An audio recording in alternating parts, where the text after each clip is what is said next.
Chapter 1305. Hearing this strange idea, Wally, who rarely had any emotional fluctuations, was stunned. Then he felt a stinging pain on his old face as he realized that Dustless was deliberately going against him. My life's goal is to defeat the real god Emperor Qi-Long, the Great Red DXD. Yet, that brat who appeared out of nowhere actually wants to capture the real god Emperor Qi-Long to be his mount. Doesn't that mean that I'm only worthy of fighting against his mount? Wally's mouth twitched and turned constipated. This was equivalent to slapping him in the face. That guy seems to be Li's Gimenri's fiancé, Ta Ching-Hage added. Li's Gimenri's fiancé? The heavens have been kind to me. I heard that my old enemy, Qi-Long Divine Emperor Hyoto Issei, is Li's Gimenri's relative. When the time comes, I'll wipe them all out. Wally's eyes were cold. Regardless of the beautiful monkey's injuries, or the fact that Dustless had slapped him in the face, he had to get back at them. The next morning, Liz and Dustless left the underworld, and were on their way to Colt King Academy. Although the sudden commotion yesterday had brought a lot of trouble to the underworld, it was the kind that was dispensable, and had almost no effect. After all, the current Demon King Syzax, as well as Seraphil and the others, were not incompetent. Inside the Supernatural Research Department of Colt King Academy. Master, please enjoy. Dustless was sleeping comfortably on the sofa. LaBelle Phoenix was wearing a black maid outfit. Her blonde hair was lying quietly on her waist. She did not move at all. She was very standard. Not bad. Dustless nodded in satisfaction as the tea entered his stomach. His mouth was filled with sweetness, and there was an endless aftertaste. Dustless was a freak in the Supernatural Research Department. Most people drank coffee. Only Dustless liked this kind of tea that was bitter before sweet. It had unknowingly become a habit. You should have received the news. Putting the tea set on the table, Dustless turned to look at LaBelle and said bluntly, "The Phoenix family agreed to betroth you to me a few days ago." LaBelle nodded and did not feel too much about it. Even without this sudden engagement, she knew that she would be Dustless's plaything for the rest of her life. LaBelle did not reject the idea too much. Descendants of large families like hers were usually sacrificed in marriages, such as Riaz's marriage to her brother. Dustless was more despicable and filthy than some of the other hedonistic sons, but he was impeccable in other aspects. At the very least, it was very safe to be with him, and he had absolute strength to protect her.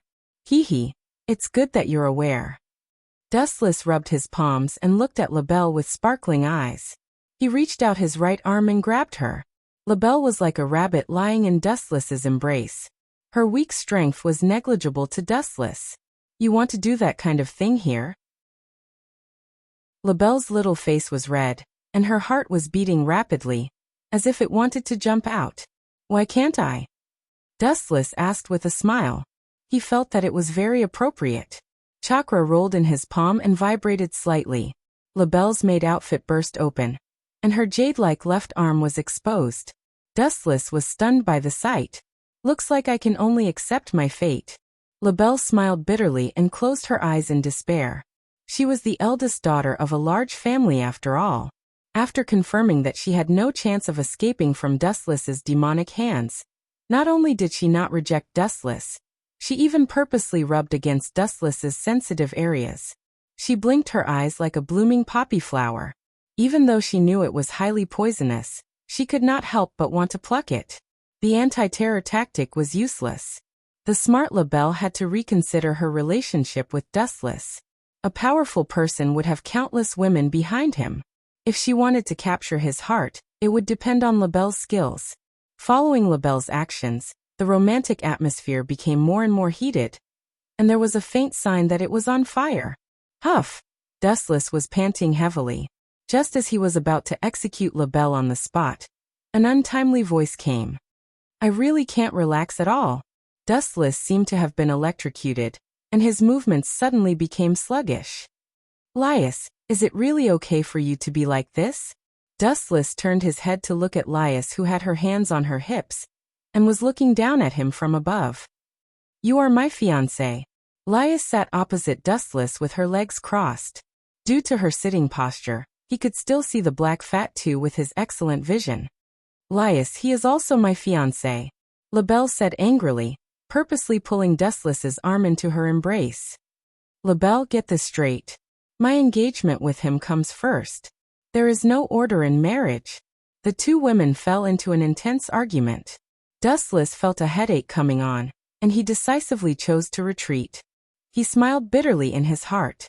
If the two of them knew that there were many female confidants in the system, they would not be able to have peace in the future. Grumble, grumble, grumble. Dustless's stomach growled as he did not eat breakfast yesterday and today. "Let's go have a meal first." Looking at the restaurant not far away, Dustless smelled a delicious aroma from afar, and it hooked the worm in his stomach. Since he had nothing to do, he walked into the restaurant. There are so many people. Dustless, who walked into the restaurant, was shocked to find that it was almost filled with people. There was only one seat left in the far right corner, and he had no choice but to share a table. "May I sit here?" Dustless bowed and asked the two people wrapped in white robes. Grumble, grumble. "Go ahead," one of them said while wolfing down her food. She was obviously a female, and her voice was quite pleasant. The two of them ate the food of several people. "They can really eat. I think I've seen them before." Dustless stared at the girl's blue hair, and a figure suddenly appeared in his mind. Genova. Chapter 1306. Dustless carefully observed the girl who was wolfing down the food. She was not reserved at all. In fact, she ate even more crudely than he did. Even so, the girl's delicate features could not be hidden. Instead, because of the way she ate, she gave people a feeling of generosity. "Really, I didn't expect to meet you in this kind of place." Dustless felt that God liked to joke around. He did not expect to meet Genova and Wisteria Rena in this kind of place. Looking at the way they ate, he could not help but chuckle. "Sir, your hamburger and cola." The waiter showed his signature smile, and elegantly placed the food in front of Dustless. "Thank you." Dustless smiled and nodded. His stomach grumbled in protest. Just as he was about to stuff the hamburger into his stomach, he suddenly realized that someone was spying on him. Ahem, ahem. Is there something on my face? Genova and Wisteria Irina stared at him without blinking. Dustless's hair stood on end. "You're eating so much? It's shameful to waste food." Looking at the mountain of food in front of Dustless, Wisteria Rena pouted. At the same time, she leaned close to the dazzling array of food and sniffed it. The tip of her tongue could not help but bite her lower lip. "I see, they're still not full." Dustless showed an expression of understanding. He pushed the extra food in front of the two and made a light gesture. "If you don't mind, let's eat together." "Good boy, if someone bullies you, tell me." Wisteria Rena, who was sitting beside Dustless, patted him on the shoulder in a friendly manner. She gave Dustless a thumbs up and said, "God will bless you." "I hope so." Dustless smiled but did not say anything. He stared at the two who were wolfing down the food. He glanced at the big sword wrapped in bandages beside Genova and asked in a roundabout way, "Where are you two going?" "I'm familiar with this town." "Chariot King Academy," Genova said as she ate. Dustless gave her a sunny and easygoing feeling. He didn't seem like a bad person, so she didn't hide anything from him. Dustless sighed inwardly. Then he volunteered with a smile. "To be honest, I am a third-year student at Chariot King Academy. If you don't mind, I can take you there." "You?" Genova and Rena stopped what they were doing and looked at each other. They could see the confusion in each other's eyes. A few seconds later, they nodded and accepted Dustless's suggestion. "All right, I'll leave it to you." Wisteria Elia smiled, and the wariness in her eyes gradually faded. She and Genova were confident in their own strength. If they were afraid of a normal human, then they should not be the holy swordsmen of the church. They should just go home and be porcelain dolls. Moreover, Wu Chen gave them a good impression. He was gentle and refined. At first glance, he gave people the feeling that he was very gentle and approachable. He didn't seem like the kind of person who would have bad intentions. "Thank you. If it weren't for you, Genova and I would have been detained. We forgot to bring money when we went out." Rena Ilya stomped her feet. Her face was full of embarrassment. She didn't dare to look into Dustless's eyes. Her whole face was red, and it was very cute.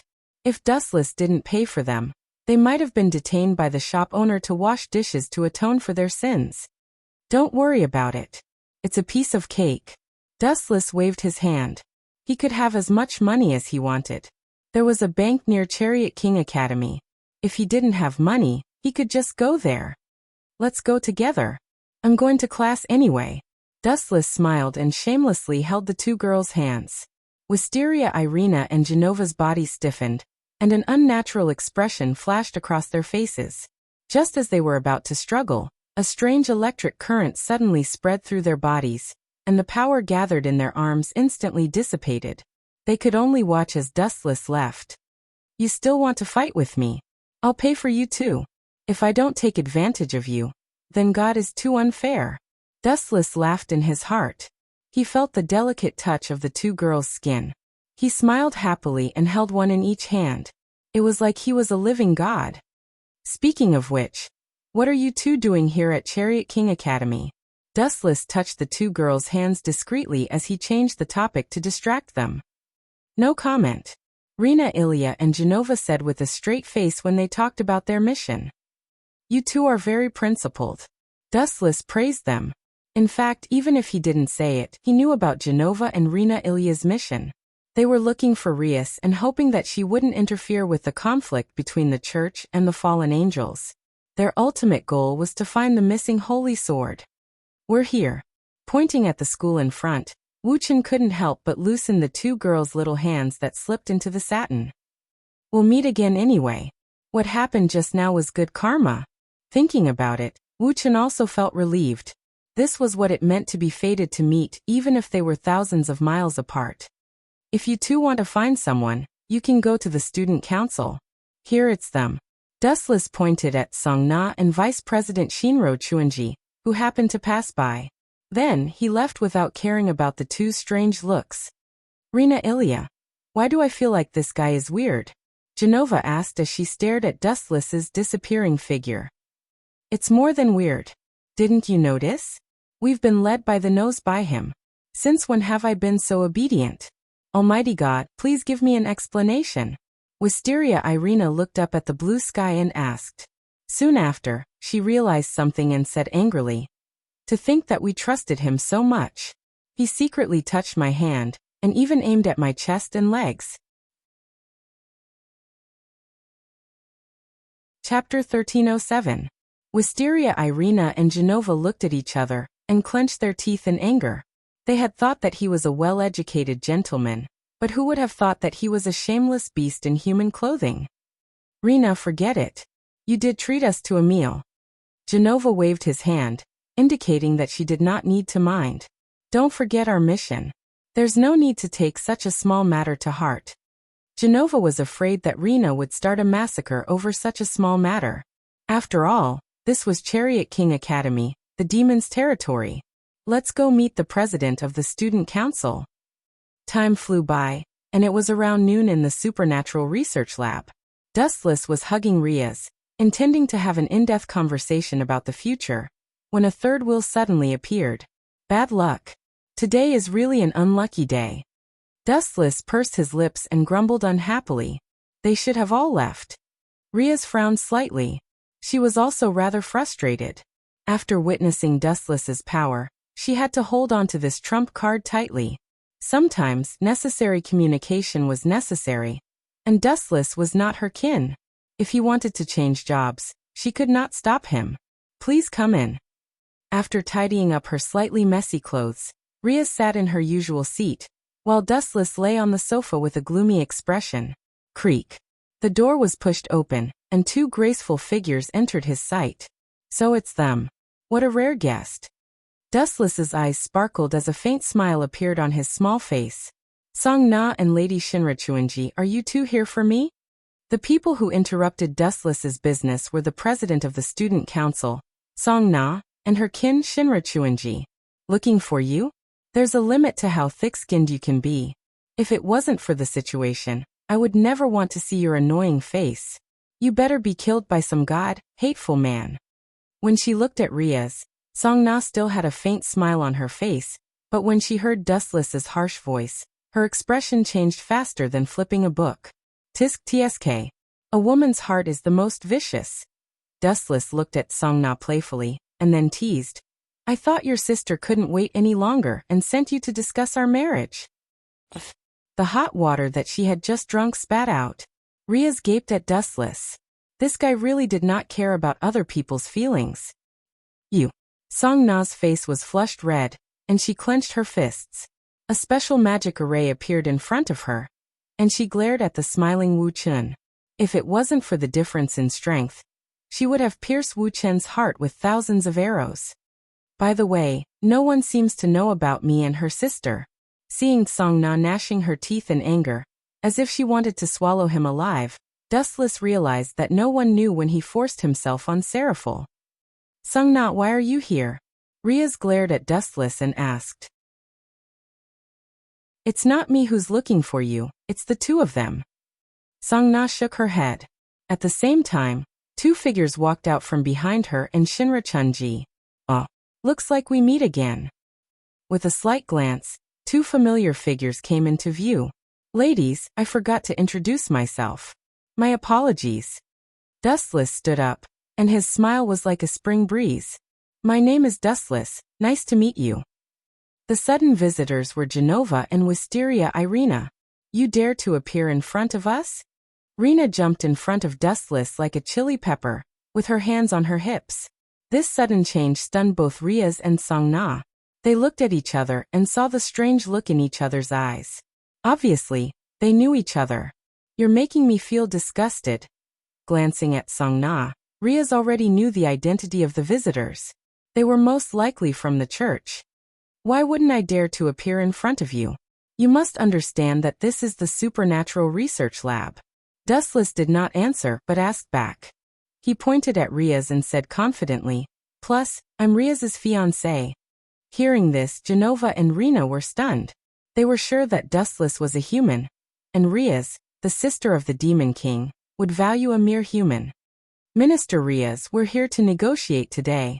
Genova did not want to argue with Dustless over trivial matters, and her cold gaze fell on Riaz's head. These two dare to ignore me. Dustless looked at the two girls with interest, and rubbed his nose helplessly. He did not expect to be ignored one day. He had always been the one ignoring others. The church's sacred sword seems to have been stolen. Their mission seems to be to find the lost sacred sword. Dustless guessed. Please speak your mind, Riaz said with a smile. I still have things to do. You can talk about the rest in detail. With that, Songna turned and left. Obviously, he had no interest in this sudden incident. How boring.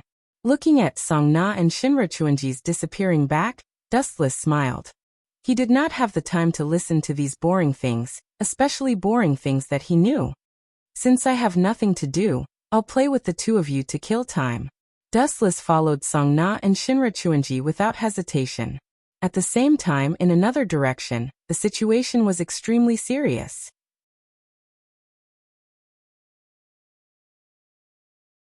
Chapter 1308.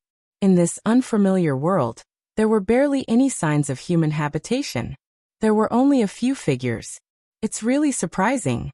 I'm getting more and more interested in that guy called Dustless. He must be a very suitable opponent to be able to beat you up like this. And it was a powerful move that killed you instantly. The world is really big. There's actually such a hidden character.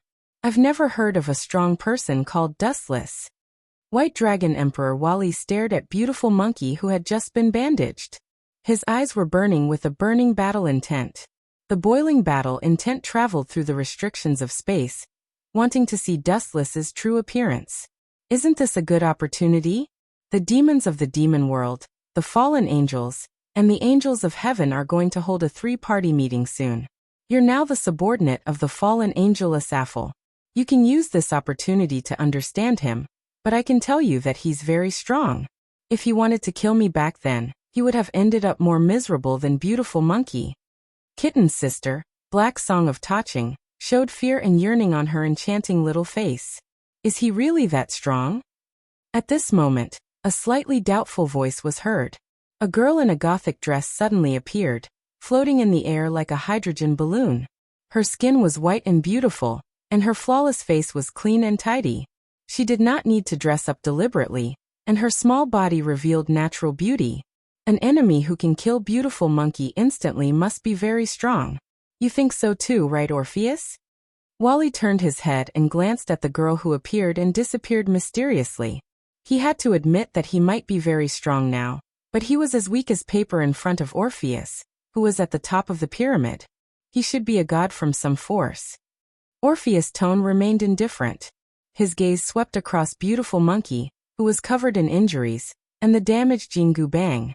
Ripples appeared in peaceful sighs, and a rare emotional fluctuation appeared. He's called Dustless? The infinite dragon god Orpheus confirmed. His tone was slightly fluctuating, and Wally and the others did not hear it. Of course, I'll never forget that guy for the rest of my life. Beautiful monkey replied with a gloomy face with a hint of awe. If there's a chance, I'll go and meet him. His words immediately attracted the attention of Wally and the others. They did not expect that Orpheus, who was like a taboo in the legends, would personally take action. This was simply shameless. I feel that pulling him in to deal with the Great Red DXD is a good choice. Orpheus did not mince his words. His simple tone did not hide his intentions at all.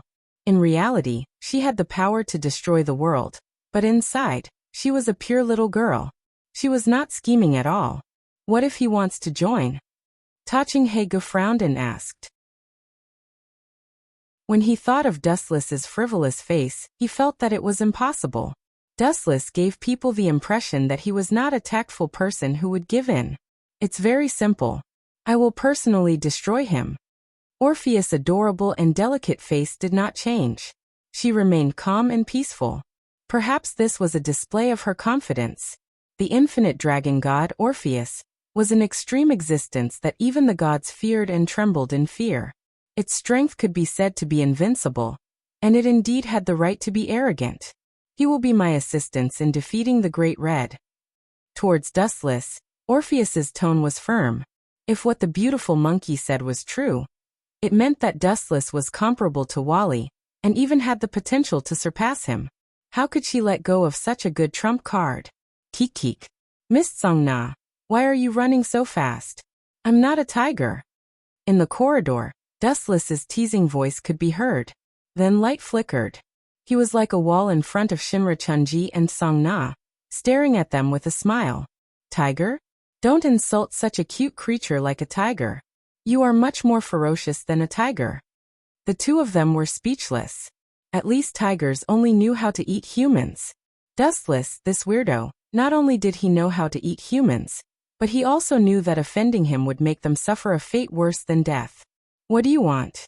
Songna asked with her hands on her hips. Recalling Dustless's arrogant words, she questioned.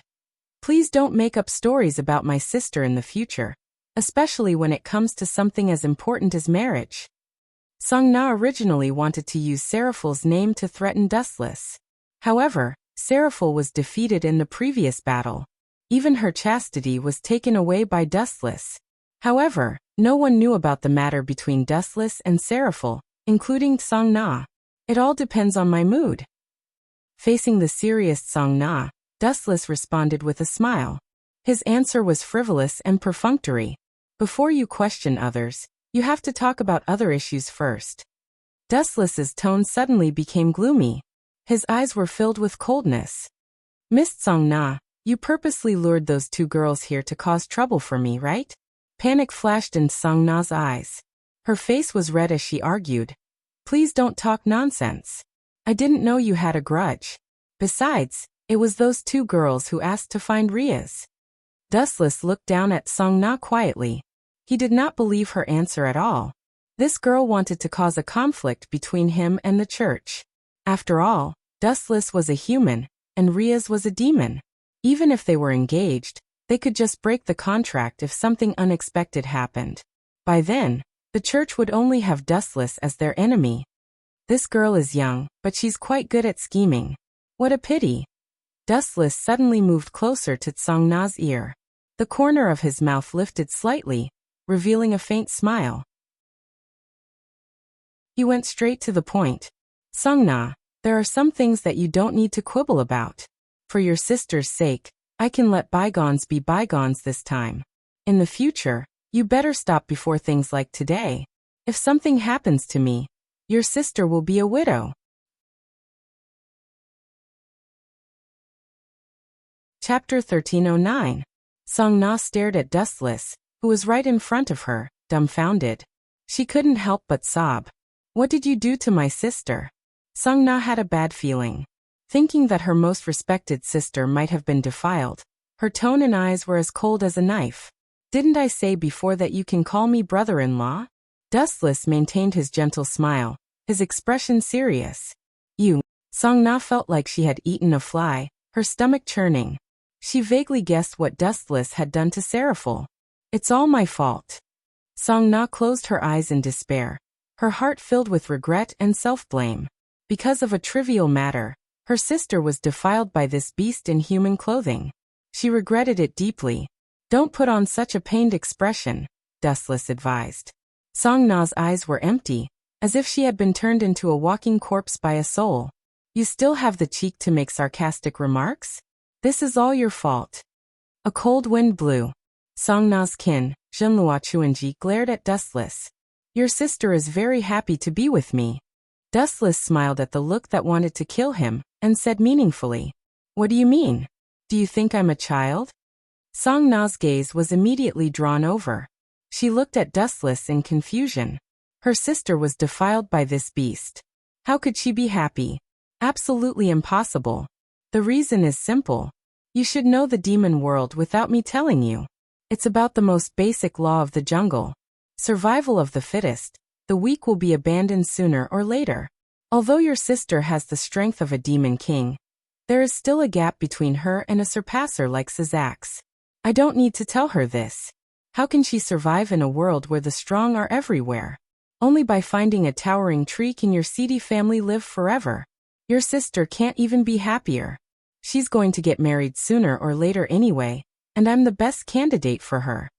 Dustless raised his head, his tone arrogant and proud. It was not only the seedy family that was like this. In fact, it was the same for every family. Take Rias for example. Why did she marry Rias to the Phoenix family in the first place? It was because their family was powerful, and Rissel Phoenix was a superior demon, so they could be considered a match. But in the end, because of Dustless's sudden rise, the Gimli family saw a stronger potential, so they did not hesitate to destroy the marriage between Rias and Phoenix and betroth Rias to Dustless. The nature of the law of the jungle was fully revealed. Big sister, are you really happy? Song-na looked at Dustless suspiciously, as if he was lying. You're mistaken about one thing. It's not a matter of whether she's happy or not. It doesn't matter. It was because she had no choice at all. Even if she was unhappy, she had to force a smile. There were too many unpleasant things in life to count. You want to create a perfect fairy tale according to your logical thinking. That was impossible. As a demon king, your sister understands this kind of shallow logic. That's why she accepted her fate and followed me. Finishing a long string of words, Dustless's lips were also somewhat cracked and dry. He moved close to Song-na's ear and said with a smile, All in all, you just need to get it clear, I'm your brother-in-law now. I'm a little tired. Goodbye. If you have any trouble, you can find me at the Supernatural Research Lab. My cute student council. No, my cute sister. Inside the Supernatural Research Lab, the atmosphere was heavy, and the smell of gunpowder was thick. Both sides were arguing until their faces were red. If someone ignited a small flame, both sides would be set ablaze in fight. Creak. The tightly shut door was gently pushed open. A cool breeze blew in, and the hot atmosphere finally eased a little. But when they saw who it was, the smell of gunpowder in the air became even stronger. Yo, you two. Why are you glaring at me so fiercely? Be careful, your eyeballs might fall out. Dustless was like a magnet, attracting the murderous gazes of Genova and Rena. You, a human, are mixing with demons? You're digging your own grave. Genova reprimanded loudly. At the same time, she looked at Rias in confusion. She then circled Dustless and sized him up. Other than his good looks, there was nothing else special about him. This is my private life. You two are meddling too much. Dustless chuckled as he lazily walked to Riaz's side and sat down. Our purpose for coming here is to find the missing holy sword. This is a grudge between the church and the fallen angels. I hope the demons won't meddle in other people's business. Otherwise, as the Demon King's sister, we won't let you off, Genova said sternly as he gripped the bandaged sword. How rude of you to suspect others. Are all the people from the church so rude? You have no manners at all. You're no different from robbers. Riaz was not someone to be trifled with. While she retorted, she also mocked the church for being rude. The holy sword is not only the natural enemy of the fallen angels. It also plays an important role against demons. It's normal for demons to want it. Genova's expression was normal. Her unchanging expression showed that she was right. Aw, it's just a holy sword. To put it bluntly, it's just a high-density lightsaber. In reality, it's just a toy that uses the opposite attributes to suppress demons and imps. You guys are so proud of it. That kind of thing is just a simple, crude weapon. I wouldn't want it even if you gave it to me, Dustless said disdainfully, as if he was talking about a piece of scrap metal, which made Genova and Irina's mouth twitch violently. What do you think the divine weapon that we value so much is? The holy sword is not a tissue to wipe your ass.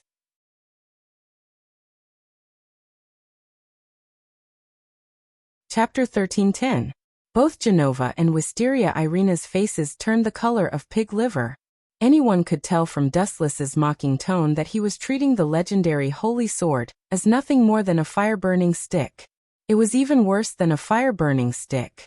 At least a fire-burning stick could be used for cooking, but the holy sword was not only useless after being burned, it was also scalding. Dustless's contemptuous tone belittled the holy sword as if it was worthless. Bam! Genova slammed the table angrily and stood up angrily, pointing at Dustless. Kid, watch your tone. Don't think that I'll let you go just because you're a weak human. A weak human? Hearing that, Riaz was amused. If Dustless was considered weak, then the powerful beings that he had killed would have cried themselves to the toilet and washed their faces with tears all day long. You're just playing to the gallery. Irina immediately labeled Dustless as someone who liked to lie. Her round lips parted. If you can take out our divine weapon, I'll... Is this the divine weapon you're talking about? Dustless's palm gathered a dazzling light, and then a golden greatsword was compressed according to his will. This is... Irina's thin lips formed an O shape. Because she was too close, the light from the lightsaber reflected on her face. The holy and warm light was so comfortable that she could not help but close her eyes and enjoy it. What kind of monster is this guy? Thank goodness I was slow to speak. Irina broke out in cold sweat.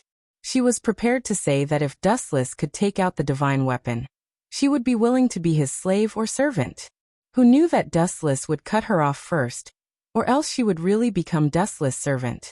This was indeed a holy sword. This sword's nature energy is close to that of a sacred sword, but there's also an essential difference. Riaz was also in disbelief. As the heir of the Gimli family, she naturally understood the nature of the holy sword. Dustless's lightsaber had the same nature as the holy sword. The scorching holy light was noble and inviolable, and the sharpness of the blade made one's soul tremble. It was even better than the holy sword of the church. The only difference was that it did not have the chilling feeling of encountering a natural enemy. Who the hell are you? Genova and Wisteria Irina asked at the same time. They looked at the light sword in Dustless's hand covetously, instinctively thinking that it was something from the church. Didn't I tell you before? I'm just an ordinary human, Dustless repeated and then added. Of course, if strength can ignore racial boundaries, you can also treat me as Archangel Michael. No. Dustless seemed to realize that he had said something wrong. He said calmly, You should treat me as your Lord God. This is blasphemy. Hearing this, Genova and Wisteria Irina flew into a rage, especially Genova. Her bandaged greatsword was completely torn apart, and the holy sword was already sweeping out with its sharpness. Swoosh, swoosh, swoosh. Genova leaped up with the holy sword in hand, and slashed at Dustless from a tricky angle. It was impossible to guard against. You want to hurt me with a piece of junk? Naive. Dustless lifted his eyelids and glanced at the sword coming at him from the left. He then closed his eyes peacefully. How arrogant! Seeing that Dustless had closed his eyes to face her, Genova's strength increased, and the blade of her sword was covered in a layer of scorching light. If she had only wanted to hurt Dustless earlier, she would have cut him into pieces now. Sigh, there's going to be another soul under Genova's sword this time.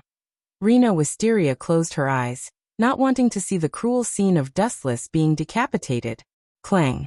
Suddenly, a crisp sound was heard from the place where the holy sword of destruction slashed. Bright sparks flew as if the attack had hit a rock. Genova's arm was numb from the impact. Impossible! How can a human do this? Looking as far as he could, Genova roared loudly. Due to his excessive shock, his voice was piercing. Rena Wisteria also opened her eyes and looked at Dustless in confusion. The next second, she was stunned as well. She was shocked by the scene before her. He blocked the holy sword's attack with a single finger. Riaz, who was the first to react, exclaimed in shock. Her eyes were bulging, and her eyes were bloodshot. Her breathing had also become several times faster, and she was panting like a cow. Following her gaze, Dustless had one finger in front of the holy sword. No matter how hard Genova tried, he could not move the sword forward. Dustless's finger was made of flesh and blood, but it gave off the illusion that it was a heavenly pillar. Genova, could this guy be a spy?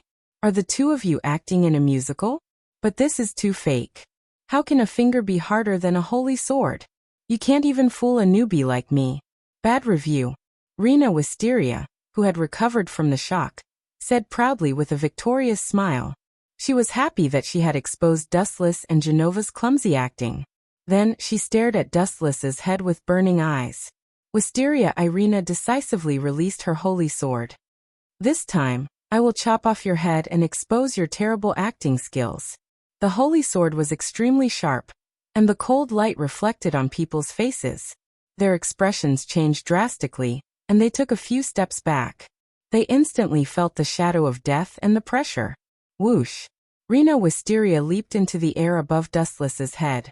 She gathered all her strength on her right arm and slashed horizontally. Clang! Clang! Clang! Rena Wisteria's hand was numb from the impact. She vaguely heard a cracking sound. She opened her eyes with hope. She thought that Dustless's head had been chopped off, but the sudden scene made her stop breathing. Dustless's head was not injured at all. Instead, there was a semicircular crack on her divine artifact.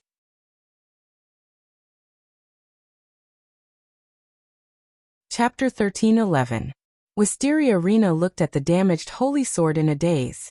The cracks on the beautiful blade were as dazzling as the sun. She, who had always been cheerful, lowered her head in silence, and the atmosphere fell into a strange silence. Other than Dustless himself, whether it was Riaz, Genova, or Irina who was deeply affected, they were all immersed in shock and disbelief. What kind of monster was this guy? A prehistoric beast? Or a main god of some unknown mythological system? Or was it like Dustless's monologue, I am your god? The three of them looked at Dustless, or rather, at his head, trying to find a gap to prove that the holy sword was not a useless stick. But to their dismay, Dustless's eyes were smiling, and his face was as calm as a breeze. Even an idiot could not tell that he was fine. What else do you two have to say? Dustless still held on to Genova's holy sword as he asked with a calm expression. Are you really God? Oh no, you are really our Lord. Wisteria Irina asked excitedly after hesitating for a long time. Her eyes were filled with golden starlight. The golden luster that Dustless showed before was very warm and peaceful, and also had extremely terrifying destructive power. While giving the enemy lethal pressure, it could also give all things the light of hope, which was in line with the nature of the Lord's ability. The only thing missing was the angelic halo like Archangel Michael. Of course, Dustless could also use the nature of yin-yang escape to create a perfect one. Idiot, don't be fooled by him. This guy has admitted that he is not the Lord. Genova's mouth twitched as she looked at Rena, who was about to pounce on Dustless and cry. She almost fainted in frustration. Tell her you are not the Lord. Genova glared at Dustless with fire in her eyes. The two of them were here for the Holy Sword mission. They were not here to find a random lord to jump ship. Why not? Dustless asked back nonchalantly. Your god is dead anyway. Only by believing in a stronger main soul, like me, can you be forgiven. So believe in me, Genova. At the same time, Dustless's back glowed with a bright holy light. He had decisively activated the glint fruit's ability to cleanse his body. After a few hundred years of familiarity, Dustless had developed the glint fruit to an unimaginably heaven-defying degree. Furthermore, he had awakened the glint fruit's ability early on, and was able to pass off the fake as the real thing. This guy is a fraud. Riaz did not know whether to laugh or cry. She subconsciously looked at Genova and Wisteria Rena. The two of them had blank faces as they worshipped Dustless sincerely. Dustless's body glowed with a golden light. His expression was gentle, and his eyes were as calm as the autumn water. Genova and Rena, who were bathed in the golden light, were about to melt. Their hearts were cleansed like never before. They clasped their hands together and had a fanatical smile on their faces. They looked like devout believers from medieval Europe. It was not just Wisteria Rena and Genova. Even Riaz, who had nothing to do with this, was stunned. She could not help but want to worship Dustless. That unique temperament was filled with an indescribable magic. The creatures of this world are indeed weak. They have been bewitched by me. Even if the gods are everywhere, they are still far from being comparable to me. When they meet a super-dimensional character like me, they have probably lost themselves. Dustless looked gentle and compassionate on the surface, but in his heart, he was staring at Wisteria Rena and Genova. Due to his height, he could see their snowy peaks clearly. Dustless let out a wretched laugh in his heart. His eyes shone with a wolfish light. The method he used was very simple. He only used the glint fruit's ability and the Haushakohaki's special effect. Therefore, his temperament was very contradictory. While he healed the world, he also contained a domineering aura that could destroy all living things, and a will that was above the 9 heavens. And he also shamelessly used a small illusion to confuse the two of them. Clang! An ear-piercing roar broke the silence, and everyone woke up from their dreamlike world. Ha! Genova and Wisteria Rena woke up from their dreams and opened their eyes to look at Dustless. They suddenly realized that they were half a body shorter. Let go if you're done hugging me. After all, Riaz is still here. I have to pay attention to my imagination. Dustless smiled gently. It sounded like a fantasy story. The two were stunned. They looked at each other in disbelief. They felt that their knees were cold, and instinctively looked at the ground. Bastard, sorcery, it must be sorcery. You evil heretic. Genova was furious. Her face was flushed red, and the sound of teeth clenching came from her mouth. She found herself and Rena kneeling on the ground.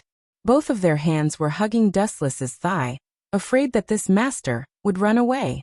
I'll let you go this time. I'll deal with you, evil heretic, after I take back the holy sword. Those who dare to impersonate our master will be judged by justice. After glaring fiercely at Dustless, Genova hurriedly grabbed Wisteria Irena's arm and fled the scene.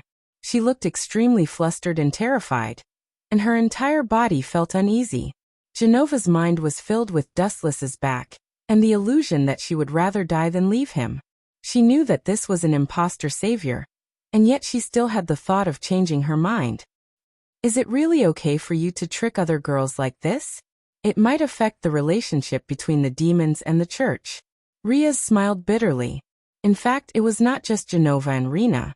Even she was affected by his unique temperament, and had the absurd idea of turning back. You don't think it's appropriate? What's wrong with it? Dustless sat lazily on the sofa with his hands behind his head. He said seriously, believe it or not, their master has indeed stepped into the underworld and is dead. What's wrong with using me as a spiritual anchor? This is salvation.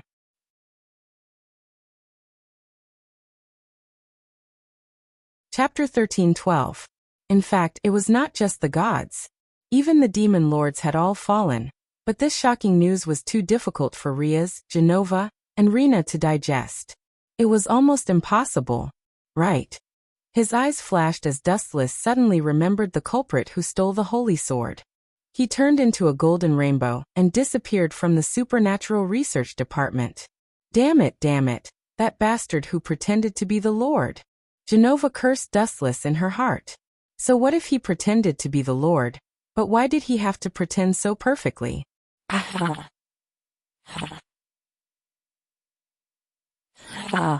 Dustless's disappointed sigh came from the front. Rena and Genova were both stunned. Dustless was already sitting on the bench with a disappointed look.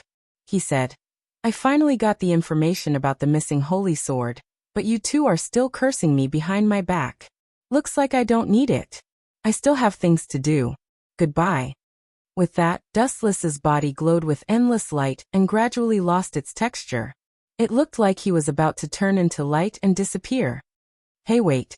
Genova reluctantly opened her mouth to stop them. Although she was very happy for Dustless to disappear, she had to admit that it was impossible for them to find news of the Holy Sword in such a large town without at least 10 days to half a month. Or even longer. Where did the information about the Holy Sword come from? I will thank you in the future. Genova bowed in front of Dustless. Genova still could not muster up the courage to look at Dustless. It left a shadow in her heart that she could not get rid of. Even if she had to face the elites of the fallen angels, she did not want to face Dustless. Sit down.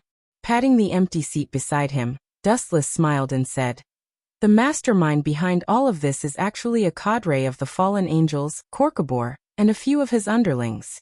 I heard that a priest of the church was killed, and the one who did it was Korkabor's underling, the lost priest freed Saren.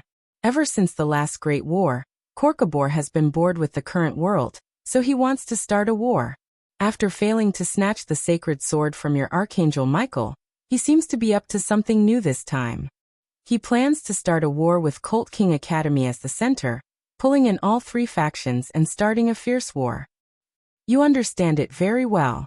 Rena and Genova looked at each other and felt that Dustless did not seem to be lying. The two women sat on either side of Dustless. Speaking of which, are you really a human? Wisteria Rena looked at Dustless expectantly. It would have been better if she had not asked. Now that she had spoken, she immediately digressed. If you are willing to join the church, Lord Michael will definitely put you in an important position. Sorry, I'm not interested. Hearing this, Dustless shook his head decisively. Joining one of the factions meant that he might be used to participate in the war.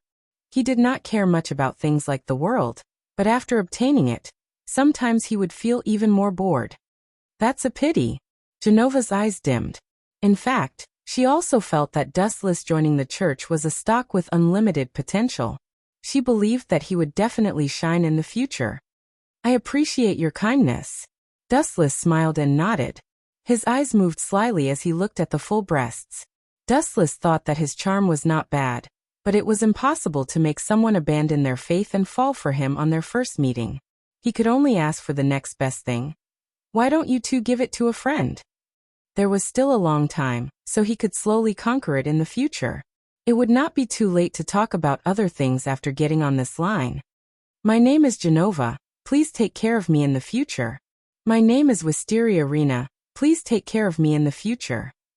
Wisteria Rena and Genova introduced each other in a friendly manner. Their tone sounded as if they had let go of their previous grudges. In the end, the two of them still owed Dustless. After treating them to a meal and telling them the whereabouts of the sacred sword, Genova and Wisteria Rena's impression of Dustless had also changed. After chatting for a few more minutes, Dustless told them all the details of Fried's hiding place. Only then did Genova and Wisteria Rena thank him and leave. Phew. That's it. That's too insincere. Dustless complained as he turned his head to look at the backs of the two girls leaving Chariot King Academy. Yeah, it's really too simple. They should at least say a kiss before leaving, right, Dustless? Hearing this, Dustless nodded his head like a chick pecking at rice, expressing his agreement. That makes sense.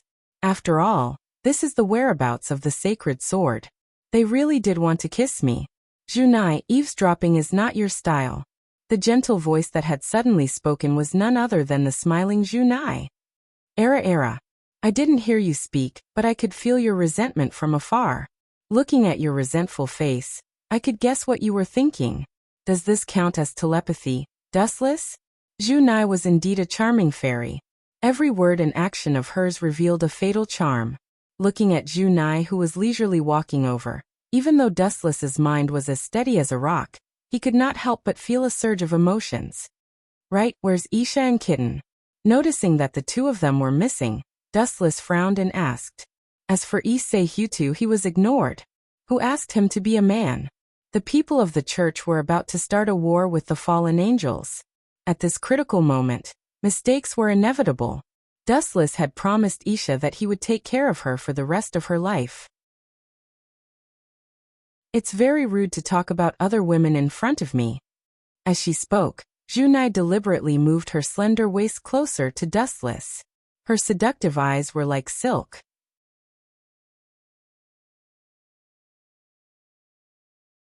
Chapter 13:13. When Junai took the initiative to offer himself, Wuchen couldn't help but be stunned. Although she was usually very active and often showed a flirtatious side, she also stopped at a certain point, not to mention this kind of occasion in broad daylight. You dare to play with me? TSK, you sure have guts. Adhering to the principle of not taking advantage of others, Dustless switched from defense to offense after a brief moment of hesitation. He grabbed Junai with his strong arms and hugged her tightly. Because the two of them were too close, Wuchen could even feel Junai's natural body fragrance, which could provoke people to commit a crime. Especially now that she was squeezed in his arms, her proud cleavage was directly squashed. Let go, this is Cult King Academy, not home. Junai resisted with a red face, her face full of panic. She didn't expect Dustless to suddenly attack her, especially when there were many other students around. Not home. In other words, as long as we're home, we can have some alone time? Dustless smiled evilly as he stared at Junai's bulging clothes. His hands reached into Junai's clothes on purpose. Slap. Junai slapped Dustless's hands away and said with a straight face, You did it on purpose. She was just bored and wanted to tease Dustless, but she didn't expect him to take the act seriously and take advantage of her even more. On purpose? Maybe, but it would be too much of a killjoy if I just sat there like a block of wood when a beauty threw herself at me. Dustless played with Junai's hands. She didn't object, so it wasn't hard to imagine their relationship. So warm, no wonder Riaz fell for you in just a few days. Her palms were warm, as if she was soaking in warm spring water. It was unusually calm and relaxed.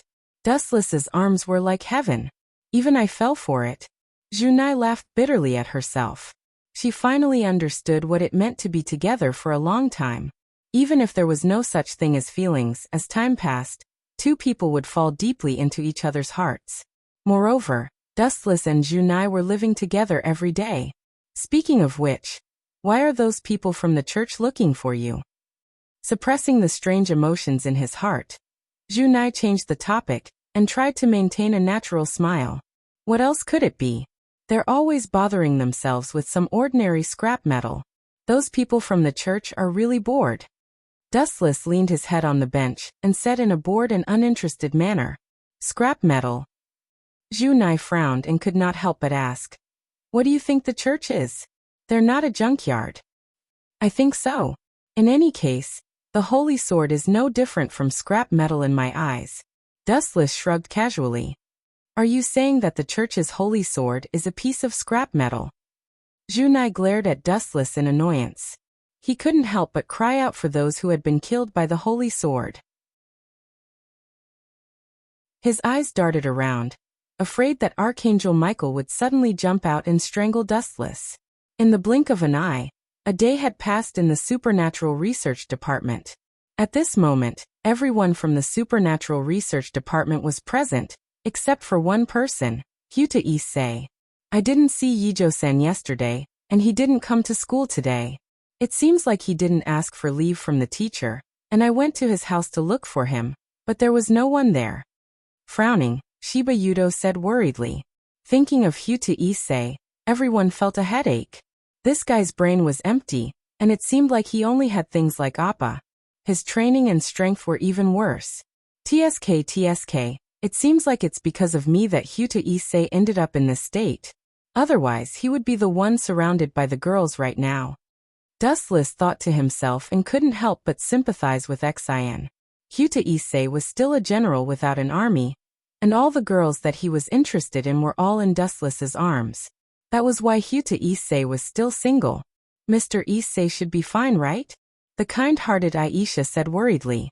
Even though she had turned into a demon, she still maintained a kind heart.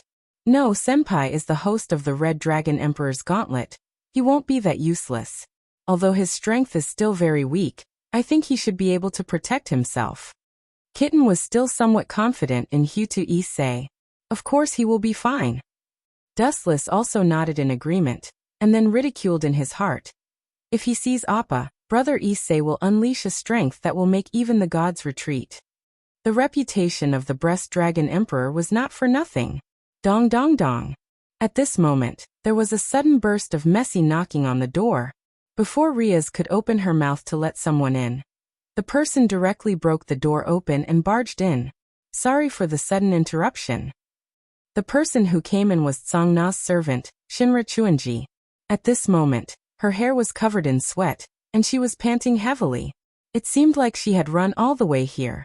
The situation is urgent, so I'll make it short. Riaz's servant Huta Issei has been captured. Shinra Chuanji's words were shocking, and at the same time, she took out a photo. On the photo was the pitiful Huta Issei who was beaten up, and the culprit, the lost priest Friedsaren. Aye, this kid is really unlucky to be caught by that perverted priest. I'm afraid he's dead by now. Dustless touched his chin and gloated. No, not yet. Shinra Chuanji organized her tone and said seriously, just now we met the senior officer of the fallen angel, Korkabor, and he personally came to issue a challenge. This time, Shinra Chuanji took out another photo. The two girls who were besieged were Genova and Wisteria Rena.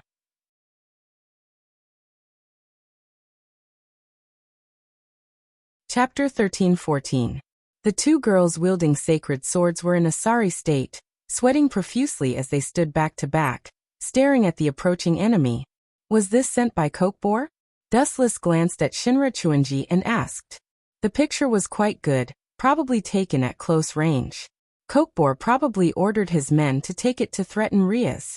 The atmosphere was tense, and no one said a word.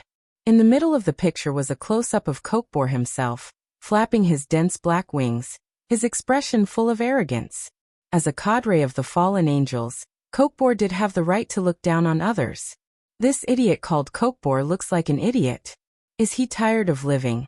Or does he think that he is invincible and can look down on everything? Dustless spoke first to break the silence. I've decided to save them. Riaz followed suit. The decision was sudden, but her tone was firm. This time it was not just about saving Genova and Wisteria Rena, as well as her kin Hata Issei. Everyone get ready. They definitely did not expect to rescue the hostages after sending the picture. Riaz spoke quickly. Her sudden change of heart seemed to be without a plan, but in reality, she had ulterior motives. Don't you need to prepare? The enemy is a high-ranking cadre of the fallen angels, someone who once fought against the gods. Shinra Chuanji's expression changed, and her words were full of dissuasion. This picture was sent by Kokbor himself. It must be a trap. Don't fall for it. They must have planned this beforehand and are waiting for us to walk right into their trap. Of course I know it's a trap. Before Riaz could speak, Dustless spoke first. If we're afraid of the enemy just because it's a trap, then we're no different from a salted fish. Dustless's words made everyone unable to restrain their laughter. The originally tense atmosphere eased up quite a bit. You're crazy. Kokbor is a cadre of the fallen angels, not a normal pawn. Shinra Chuanji did not give up and tried her best to dissuade Riaz. She said softly, the president hopes that everyone can wait for about 2 hours, and then we can. I appreciate Song's kindness, but I don't need it. This is a mission from the Supernatural Research Lab. She actually wanted to use this opportunity to test the strength of herself and the favored. After all, there would not be any major problems. After all, with the existence of the Bug Dustless, all problems would be solved. Under the dark night sky, the whole world was bitterly cold. In a remote outskirts, there were very few people here. All that could be seen were plains. There was only an inconspicuous and dilapidated church. The walls were covered with thick moss, and it had been abandoned for a long time. Swish, swish. After a series of sharp whistling sounds, Dustless and the others appeared. Alai, he actually chose such a barren place as our burial ground. That fellow Corcobor is truly heartless. Riaz and the others had wanted to sneak in and figure out the situation, but Dustless' dissatisfaction spread throughout the night, and they were all exposed to the enemy. Ahem. I didn't do it on purpose. I just felt it. Dustless coughed awkwardly when he saw everyone looking at him with disdain. Thud, thud, thud. At the same time, leisurely footsteps came from inside the church, along with an arrogant tone. Shitty Demon's teammates have finally come to save the shitty demon, haha. Good, this time let me chop you all into pieces and feed you to the dogs. Hearing this crazy tone, Dustless did not even need to look to know who it was. Ah. All the trash demons are mobilized this time. 1, 2, 3, 5 or 6 came at once. This is enough for me to show off my skills. Fried carried his oddly shaped golden greatsword and shouted.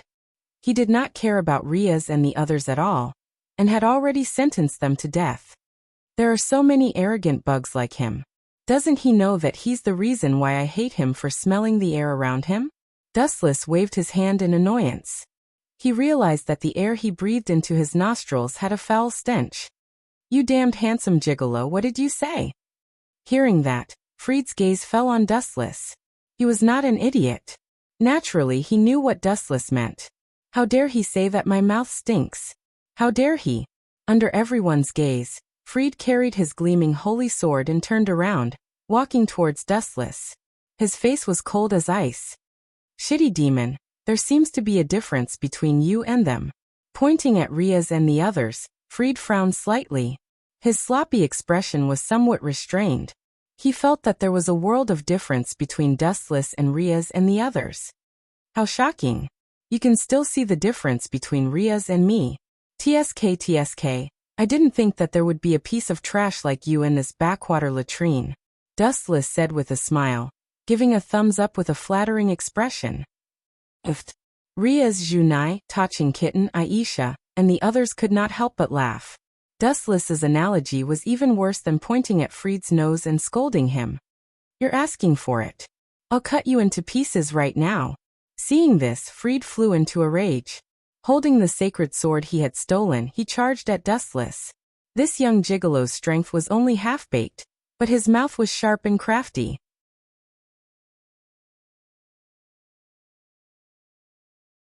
Chapter 13-15. Fried's crazy face was distorted. His eyes were filled with tyrannical light. The way he looked at Dustless was as if he had met the enemy who killed his father after so many years. Stupid thing. Seeing this, Dustless's pupils shrank, and a cold mist appeared around his body. Go to hell, you hateful gigolo. When he was only a few meters away from Dustless, Fried stomped hard on the ground with both feet. His body was like a spring as he jumped dozens of meters high. Trying to kill me with the force of falling? There is a disdainful sneer on the corner of his mouth. If he was killed in a daze, the Kage who was killed by him in the past, as well as the Marine Admiral, including the Captain of Death, will harass him in his dreams. What a bright light! Fried exclaimed. A small light suddenly condensed on his thumb, and it was the size of a thumb. You want to use this fluorescent light to resist me? Is today April Fool's Day? Fried held the holy sword with both hands and gathered 90% of his strength, intending to cut Dustless in half. Whoosh whoosh whoosh. It was also at this critical moment that a black shadow suddenly appeared and disrupted Fried's plans. Clang! Sparks flew in the void, and Fried's invincible attack was stopped. Kiba Yudo blocked the fatal attack for Dustless. You really like to meddle in other people's business. Dustless glanced at the blonde young man in front of him, and his tone was not frivolous, nor did he show any gratitude. That's right, damn handsome blonde. You really like to meddle in other people's business. Fried gritted his teeth. Because of Kiba Yudo's interference, Dustless's annoying face was still alive in the world, disgusting him. Leave Fried to me. He and I are old rivals. You guys go and save Ishite-kun. Kiba Yudo held his sword with both hands, completely different from his usual gentleness, revealing a cold murderous intent. Be careful, Yudo. Seeing how insistent he was, Riaz did not refuse Kiba Yudo's kindness and sneaked around Fried into the ruined church. Are you trying to ignore my existence? Fried glared angrily at Riaz, who was leaving in a hurry. Just as he was about to charge at her, an agile figure blocked his path. Clang! Yudo brandished the long sword in his hand. His swordsmanship was quite exquisite, and he forced Fried to retreat from tricky angles. You guys have fun, I'll be leaving first. Dustless waved his hand at Kiba Yuto as he hummed a tune, and walked into the depths of the church like he was taking an afternoon stroll. Bastard, who allowed you to leave? Stop right there. Seeing Dustless's frivolous expression, Fried was furious. Seeing that Dustless had exposed his back to him, he knew that this was a rare opportunity to launch a sneak attack. However, what happened next made Fried vomit blood. Whoosh whoosh whoosh. The cold glint of a sword swept toward Fried. His heart was bleeding. Helpless, he could only retreat. The distance between him and Dustless increased until they completely disappeared. Bastard demon, that gigolo is a very important person in your organization. Otherwise you wouldn't be protecting him so desperately. Fried narrowed his eyes and said. He could acutely sense that Dustless's identity was not ordinary. He is indeed extraordinary, but he is our department head's fiancé. Yuta did not try to hide anything.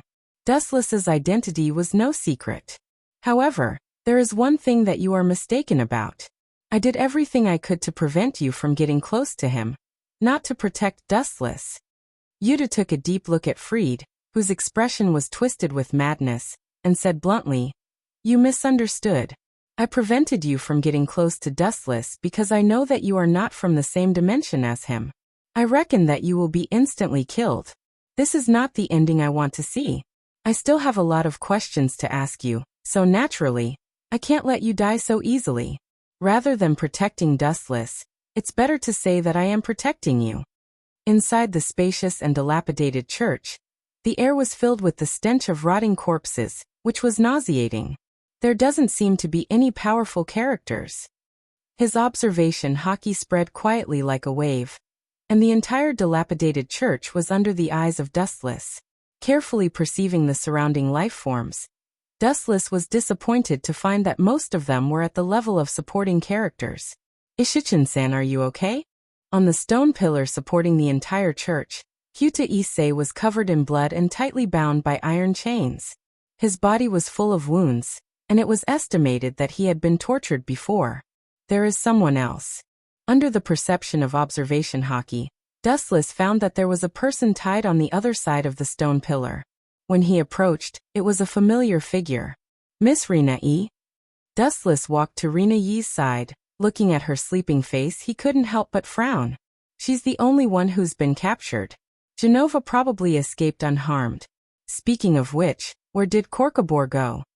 After loosening the bindings on Rina E., she was lying in Dustless's arms. She looked like a kitten, sleeping soundly and comfortably. Are you really a hostage? Wu Chen smiled bitterly as he looked at Wisteria Irina, who was in his arms. Compared to Brother Chung, who was severely tortured, she was completely fine. Ta-ta-ta. At the same time, there was a burst of footsteps in the corridor leading to the second floor, and a vague outline slowly walked downstairs. He gave people the impression that he was a deadly poisonous snake, and his entire body was filled with venom.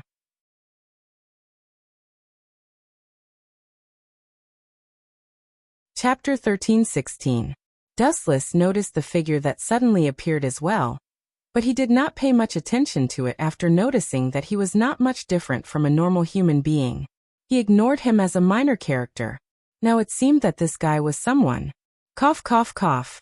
Hyuta Issei, who was rescued, coughed violently as he opened his blank eyes. You're finally here to save me. After a long while, Hyuta Issei finally gave a disappointing reply. Riaz and the rest sighed as their hope for Hyuta Issei was extinguished. He had the world's top divine vanquisher tool, the Red Dragon Emperor's Gauntlet, but the host was terrible. Hyuta Issei's decadence had something to do with Dustless. The supernatural research department had almost become Dustless's harem. Not only would Huta Issei not improve here, but he would also be beaten black and blue. Speaking of which, are you Balpa Galileo? Even in the pitch-black night sky, Wu Chen could still clearly see the old man coming down. On the surface, he looked benevolent and harmless, but in fact he was a ruthless executioner. Even if it was a child of a few years old, he could also kill him. At the same time, he was also the mastermind of Project Holy Sword, Balpa Galileo. Tell me, where did Corcobor go? I have no interest in humans like you. Dustless asked lazily as his tone was filled with contempt and mockery. Balpa Galileo was fine with research, but when it came to combat he was not even as good as Fried, so he naturally could not pique Dustless's interest. Are you looking down on me? Barpa was enraged and at the same time he shouted, Fried! I'm here, boss. Outside the church, there were incessant sounds of flattery. Then, a black shadow rushed over and stood beside Barpa like a guardian deity. Looks like you'd have failed in the end. In the end, it still depends on me. Dustless mumbled to himself out of boredom. He thought that he could relax with a fallen angel officer around, but he did not even know where that guy went. Thud thud thud. At the same time, a large number of fallen angels appeared around the church. Rias, Dustless, and the rest were surrounded without them noticing. Damn it, just as I guessed, they had set up an ambush. These fallen angels should be Corcobor's trusted followers. Rias clenched her fists as she said with a serious look in her eyes. These fallen angels were probably loyal followers of Corcobor in the past. Allah Allah Allah. It seems like we're in trouble, Junai also said solemnly. Touching the kitten and Isha also leaned against each other with their backs facing each other, looking very nervous. Haha. You knew it was a trap, yet you still dared to walk right into it. What a bunch of hopeless idiots. Barpa held his stomach and laughed maniacally, looking very arrogant. I'll leave those small fries to you. Ignoring the surrounding fallen angels, Dustless quietly looked at Balupa Galileo and Fried. Be careful. Rias, Junai, Takei the kitten, and Aisha gathered together. Not only did they have to defend against the incoming enemies, but they also had to do their best to protect Issei, who had fainted.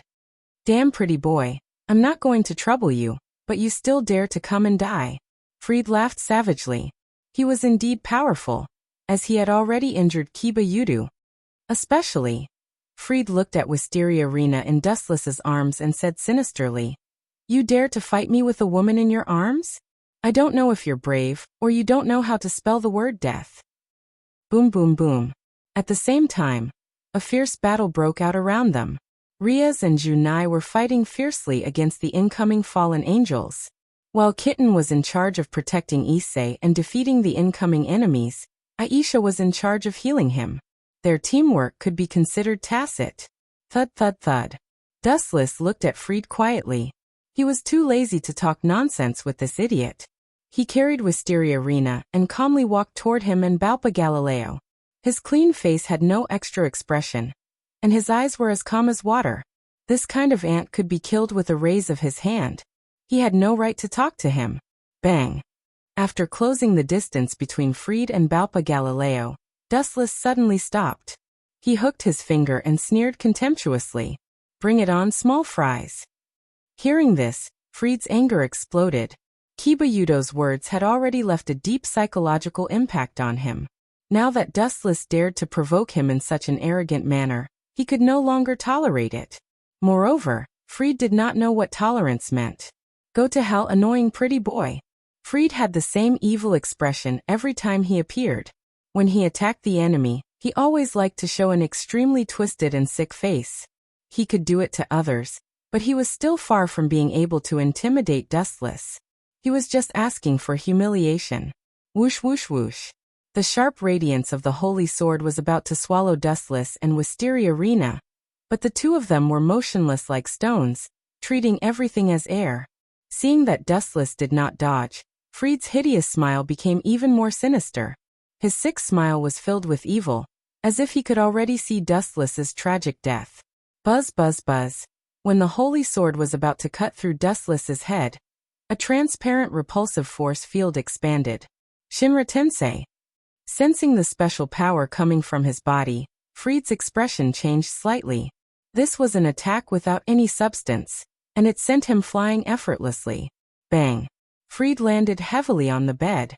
The dull sound was as if his bones were broken, and there was obvious blood flowing out of his head.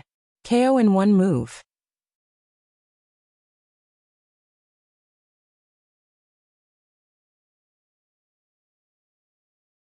That idiot. I've been looking for him for a long time. Dustless glanced coldly at Balpa Galileo's corpse, then stepped over it and slowly walked towards Fried, who was still on the verge of ascending to heaven. Don't come over. Fried shouted in fear, scared out of his wits by Dustless's strength. However, Dustless did him a rare favor and stopped in his tracks at the first moment. Phew! Seeing this, Fried heaved a sigh of relief. Remembering Dustless's unprecedented strength, he quickly knelt on the ground and kowtowed sincerely. You will be my boss from now on. Boss, my name is... No need to introduce yourself, I know your name is Fried. Dustless directly interrupted Fried, looked at him in boredom and asked, Fried, do you know why I stopped? Fried was stunned at first, then said without hesitation, You must have taken a fancy to my talent and wanted to take me in as your underling to deal with Korkabor. You be my underling? Hearing this, Dustless could not help but laugh. He did have an underling, but his strength was hundreds of times higher than Fried's. This guy was not even qualified to carry his shoes. You don't deserve to be my underling. The reason I stopped is actually... Dustless looked at Fried with a cold gaze. His eyes had already changed, and he said in a low voice, Actually, I want to ask if you have any last words. Based on your current answer, it seems like you don't have any last words. In that case, die in peace. Amaterasu. Fried was shocked. Just as he was about to flatter, his body lit up with black flames. At first, it was just a weak flame, but in the next second, it turned into a blazing black willow. The wisp and swallowed him whole. Ah, kill me. Fried, who was being burned by Amaterasu, was in so much pain that he wished he was dead. His tone was filled with regret, and it was chilling. Idiot, enjoy it slowly. After glancing at Fried, Dustless walked toward Riaz and the others with light steps. The two of them were not from the same dimension, and the difference between them was too great. Dustless was not interested at all. It was just a one-sided slaughter. However, compared to Dustless, Riaz and the others were having a much harder time. This was a trap that Korkabor had set up in advance, and they were invading without any preparation. Not everyone had the same strength as Dustless, who could crush the world 100 times over. Riaz and the others were in a tough battle. Croc, croc, croc. The defensive magic circle that Riaz had painstakingly set up was attacked by multiple forces. She could not hold it alone. And in the end, the magic circle could not withstand the pressure and was shattered. A dense cloud of magic bullets flew toward Riaz and the others. Xiao Mao and the others were exhausted, and they could only watch as the magic bullets tried to destroy them all.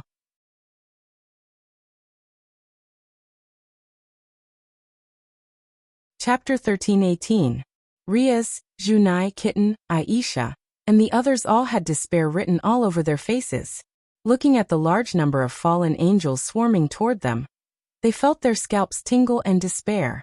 Their fighting spirit also fell to the bottom, and they could not find their confidence again. They finally understood the saying that many ants could kill an elephant. Whoosh, whoosh, whoosh. A sky full of flashing magic attacks came whistling, and just as they were about to devour Riaz and the others, a blue barrier formed under their feet. Binding Path 73 Mountain-toppling Crystal. A triangular defensive barrier appeared instantly, turning into a sturdy barrier that blocked all kinds of attacks. Boom, boom, boom. A large number of magic light bullets all landed on the barrier, and a series of explosions sounded. The entire church shook as if it would collapse at any moment. The ground was also torn apart by the fierce battle. Boom, boom, boom. No matter how much the outside world exploded or how big the tremors were, Riaz and the rest were not affected by the aftershocks. No matter what kind of attack happened, they were not affected. It was as if Riaz and the rest were living in another peaceful world, free from the flames of war and the threat of death. How is this possible? Seeing how the barrier was so strong and indestructible, Riaz and the rest were dumbfounded. Snowball was so shocked that it was undulating. It was not that they were ignorant, but the dreamlike scene in front of them had shattered their worldview. Don't look so incredulous, as if you are living in a fairy tale world. I can tell you clearly that what you are seeing is not a dream. A voice filled with certainty sounded in the girl's ears, and it instantly attracted Riaz and the rest's attention. They were familiar with this cynical tone. Dustless. The members of the Supernatural Research Lab exclaimed. Whoosh, whoosh. Seeing Dustless appear, these fallen angels also found a new target to attack. He was like a black hole that attracted all the attacks. Boom, boom, boom. After a short few seconds, Dustless was hit by a rain of magic bullets. The violent explosions surrounded him for a long time, and his body kept breaking into pieces. But no matter what kind of attack he took, Dustless would recover again. Is he immortal? Riaz mumbled in disbelief. The cleavage that she was so proud of swayed back and forth, and the huge meatballs swayed up and down. That soul-stirring arc made Dustless ignore the fallen angel's attack as he stared straight at Riaz. You bunch of bugs. Frowning slightly, Dustless looked around at the fallen angel who was occupying the void. His eyes turned cold, and he rolled his eyes. It was as if a natural disaster had suddenly descended upon the world. Super Shinra Tensei. Boundless chakra erupted from his body, and the surging repulsive force destroyed everything in its path. Boom boom boom. The fallen angels floating in the air turned into dust in the air, and disappeared without a trace. At the same time, they felt a lot cooler.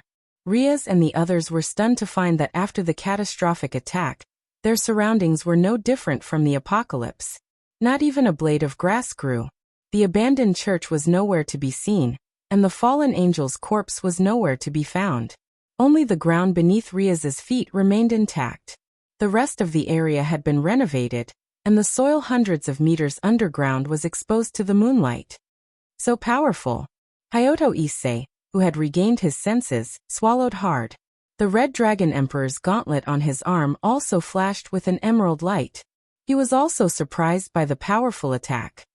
Super Shinra Tensei's power and distance limit are minimal, or this town would have disappeared as well. Dustless did not bother to explain, and at the same time, under everyone's shocked gaze, his body started to change strangely. Bam! Dustless's body started to emit white smoke, and he turned into a block of wood. What's going on, Riaz? As if their brains were not enough to process the change, Riaz and the others asked like statues, their faces blank. Damn it, now I understand what he meant by those words. Looking at the mess left behind by the Super Shinra Tensei, Riaz smiled bitterly. She was also stunned by Dustless's unfathomable strength. He once said that if one's strength could transcend the boundaries of race, then he would be the demon king and god, including the so-called dragon race. Now it seems that he was right. Riaz's tone was raised by several octaves, and it sounded very sharp. If she did not see it with her own eyes, she would have thought that this was the aftermath of a fierce battle between the gods. Is it that exaggerated? Hayato Issei asked doubtfully in a low voice. His voice was so soft that no one could hear it. Of course, there was one special existence who was an exception, and he clearly heard Hayato Issei's complaint. That guy is not simple. At least he is not a creature of the same dimension as you. The Red Dragon Emperor's voice echoed in Hayato Issei's mind. His voice was full of vicissitudes, and he could not figure out how Dustless could do this. There was no magic wave. That explosive power that could destroy the world made even the Red Dragon Emperor's heart skip a beat. If he was not careful, he would be pulled into the underworld to accompany the evil spirits. Actually, you have to work hard. Even if you are not as good as that guy, you can still reach the point where you can look down on the world. The Red Dragon Emperor saw Hayato Issei's reluctance and tried to tempt him. The Red Dragon Emperor's strength was undeniable, but it was a pity that Hayato Issei's host was a weirdo. Only when he met something like Dustless would he be able to unleash his shocking strength. However, the sad thing was that his harem had all joined Dustless, and he had become a general without an army. Not only did he not have any Dustless, But he also had to envy Dustless's romantic encounters and live under Dustless's shadow.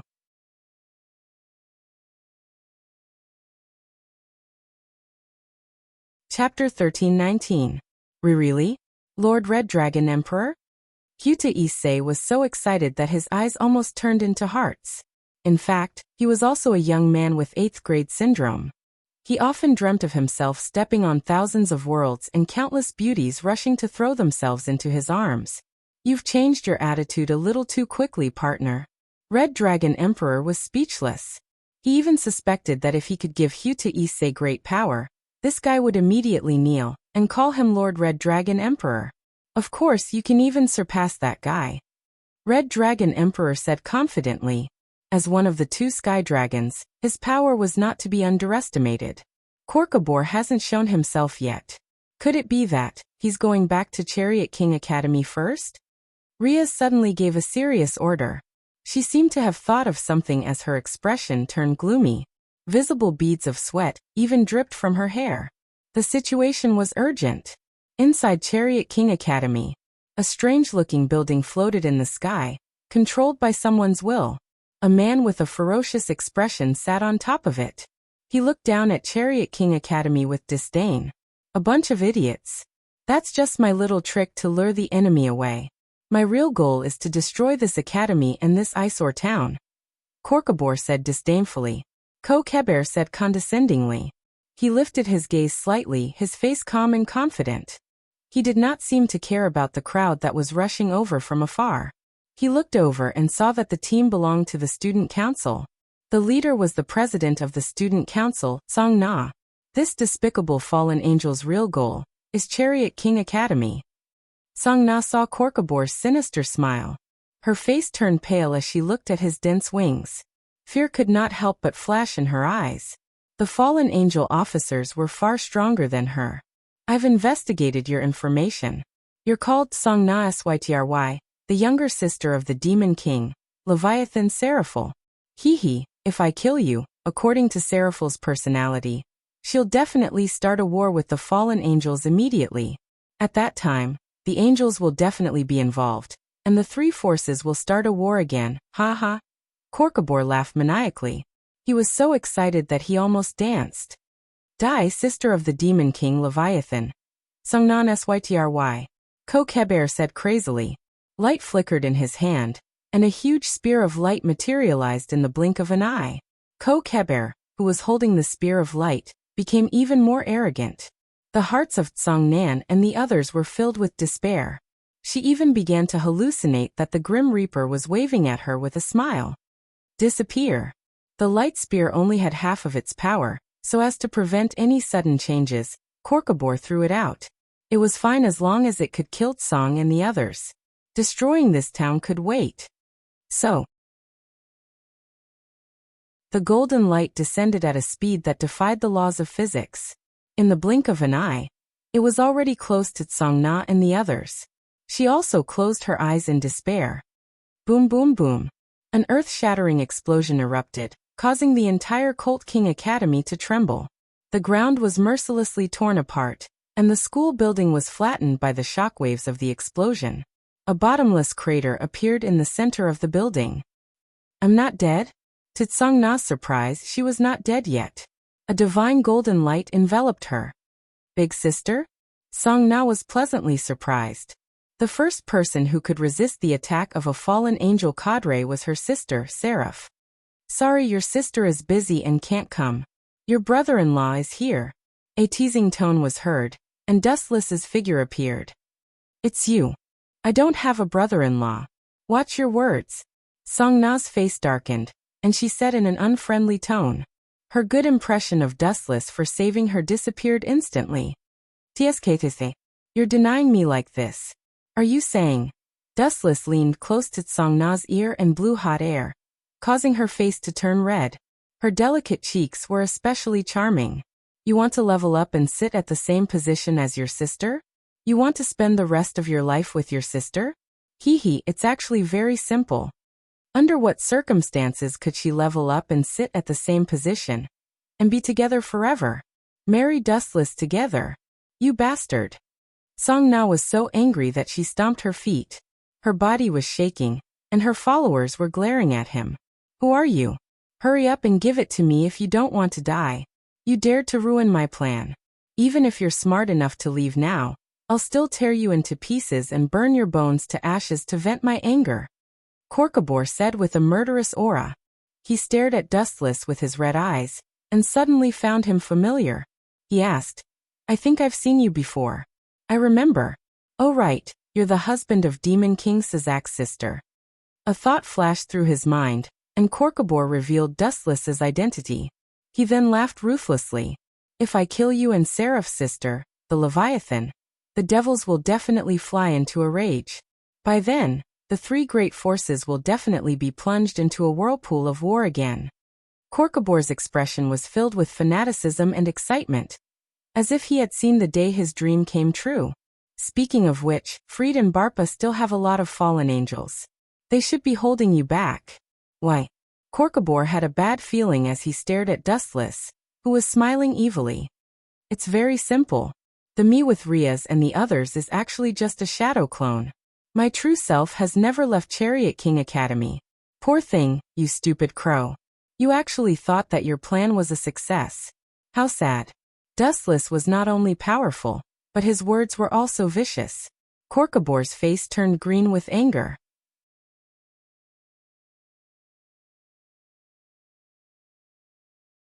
Chapter 13:20. Powerhouses all had a common problem. They thought that they were powerful and fearless.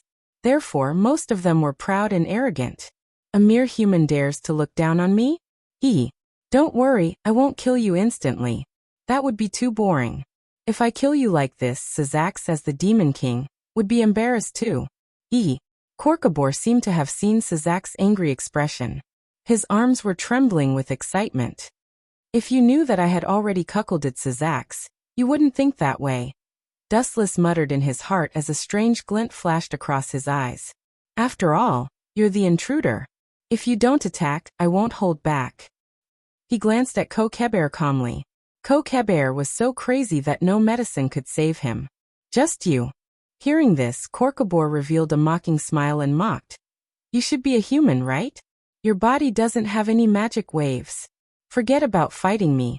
Even if you wanted to fly into the sky and hit me, you wouldn't be able to. Korkabor, you talk too much. A cold voice came from behind.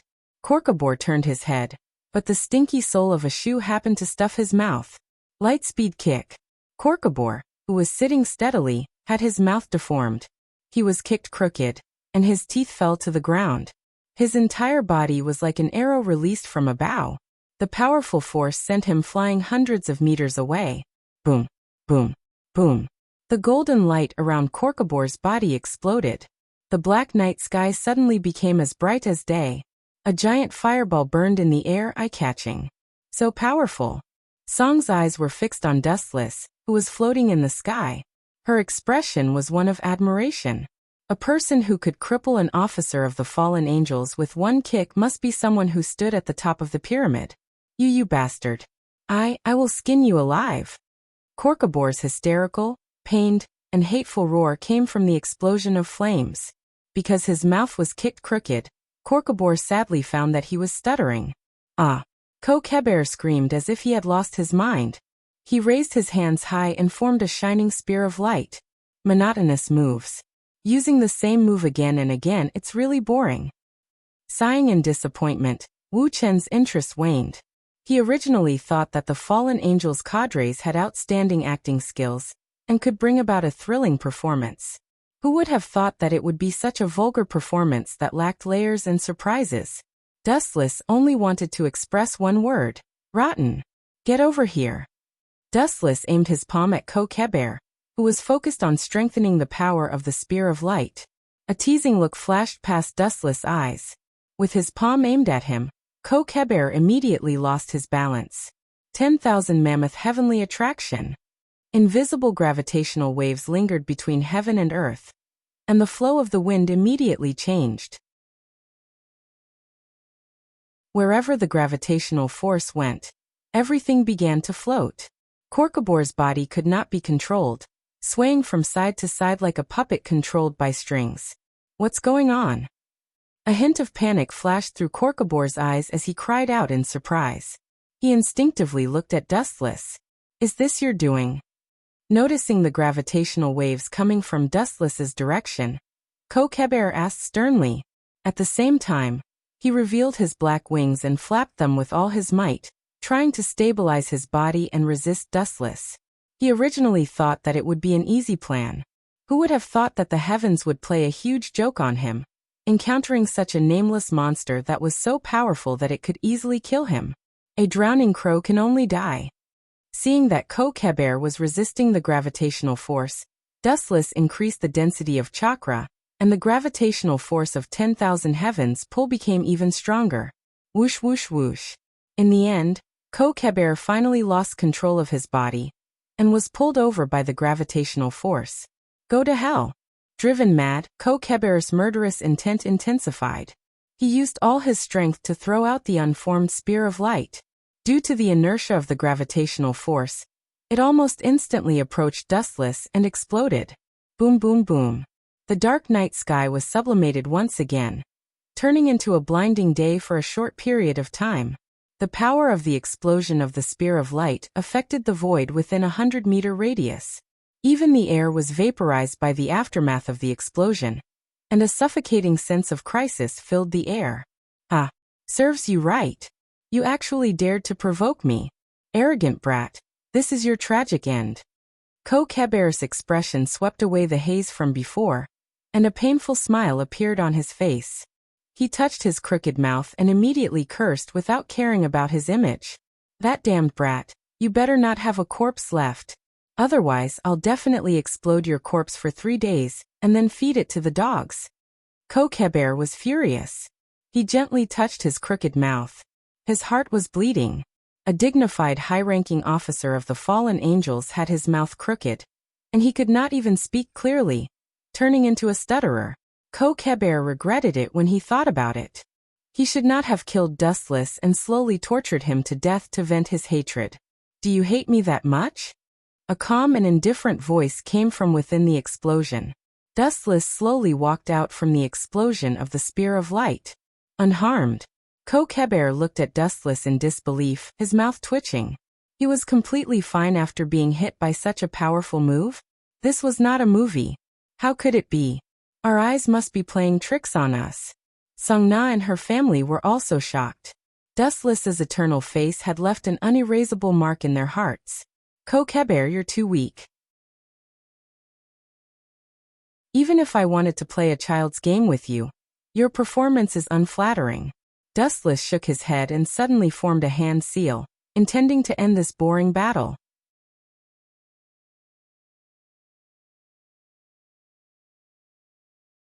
Chapter 13:21. His opponent was just a skinny and weak baby, who could not even retaliate. There was no sense of accomplishment or interest in playing with him, not even comparable to a 4- or 5-year-old child. Dustless really had no desire to fight. ****. Kokebore was enraged. He felt like a bug and a clown being toyed with. Let's stop here. Ominous chakra erupted from his body. Its quality was much higher than before, and it was much more powerful. Immortal spell. Wu Chen's temperament changed in an instant. His playful appearance was restrained, and his indifferent eyes did not have any emotions that a living creature should have. Those eyes that did not have any human emotions were unusually intimidating. Kokebere felt weak in his heart. Oh no. Seeing this, Kokebore's heart skipped a beat. He realized, to his dismay, that Dustless did not intend to play with him anymore. He felt bored. Being treated like a plaything might sound very depressing, but at the very least, it meant that the other party was interested in him. Now that Dustless had suddenly put on such a cold and despairing face, Kokebore knew that Dustless did not intend to play with him anymore. This also meant that Dustless had lost his patience and would definitely destroy him. I need to think of a plan. Kokebore was sweating profusely. At this point he did not expect to start a war. If he could leave unscathed, it would be a blessing from the heavens. Kokebore, you be ****. Hurry up and return the sacred sword and Rena to me. At this moment, An unexpected shout suddenly rang out. Dustless and Kokebor were both stunned. They instinctively followed the source of the sound. Dark blue short hair danced in the wind. She was wearing tight clothes that accentuated her curvy figure. She held a large sword in her hand, looking majestic and valiant. The girl had fair skin and beautiful features. She glared at Kokebor, who was soaring in the sky, with hatred. I'll join hands with you to deal with him. Looking at Dustless with a burning gaze, Genova vowed solemnly. That day, she and Wisteria Rena had joined forces against the enemy. Although the two of them did not fear Kokebor, the difference in strength was still difficult to make up for. Genova had used a Herculean effort to escape, while Wisteria Rena had unfortunately been captured. Haha, good timing. Kokebor laughed maniacally, excitement flashing across his face. The way he looked at Genova had changed. Instead of looking at an enemy, his eyes were shining and full of covetousness. It was as if he was looking at a life-saving straw. From Genova's tone, the experienced Kokebor could tell that Dustless had a good relationship with her. Whoosh whoosh whoosh. Kokebor used all his strength and fell with all his might. However, the target of his attack this time was not Dustless. He was truly afraid of this monster. His target was Genova. Get out of the way, Genova. His target is you. Seeing through Kokebor's intentions, she shouted loudly. However, it was too late. Genova's reaction was too slow. When she realized the impending danger and wanted to retreat, she had already become a hostage in the hands of others. Want to capture me? Dream on. Despite being captured, Genova still swung her holy sword to counterattack, displaying her extraordinary swordsmanship. Clang clang clang. Sparks flew everywhere. Genova's tide-like attacks were all blocked. She could not hurt Kokebor at all. The difference was too great. A child's weak fists could not hurt an adult. They would only be humiliating themselves. That was the case for Genova now. Her series of attacks had no effect at all. Ha ha ha, stay still and don't move. You're the reason I'm alive.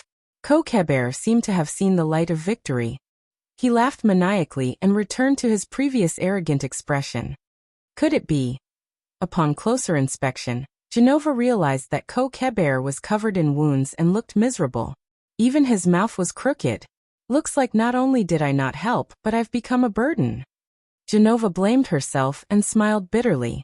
She had wanted to help, but she did not expect to put shackles on Dustless instead. Don't blame yourself. You didn't do anything wrong. Dustless also landed on the ground. He looked at the disappointed Genova and smiled. This guy is going to die anyway. You being captured is just a simple process. However, the result will never change. Kokebor still has to die. Dustless gave the final word, deciding Kokebor's fate. That's easy for you to say. Hearing this, Kokebor's blood-red eyes flashed with anger. He pointed the light spear at Genova's throat and shouted hoarsely, "Get out of my way. If you don't want her to die, let me go." However, Dustless did not appreciate it. Instead, he mocked him coldly. Are you an idiot? Or are you a pig that can't understand human language? I've said it before. An eyesore like you will die without a doubt. You forced me to do this. Kokebor spat out blood. He did not expect Wuchen to be so arrogant. Even with a hostage in hand, he still dared to be so arrogant. Kokebor flew into a rage out of humiliation and stabbed at Genova. Pfft! The sound of a body being cut into pieces rang out. Everyone was worried for Genova, but he was not the one screaming. Ow ow! The earth-shattering scream rang through the clouds and into everyone's ears.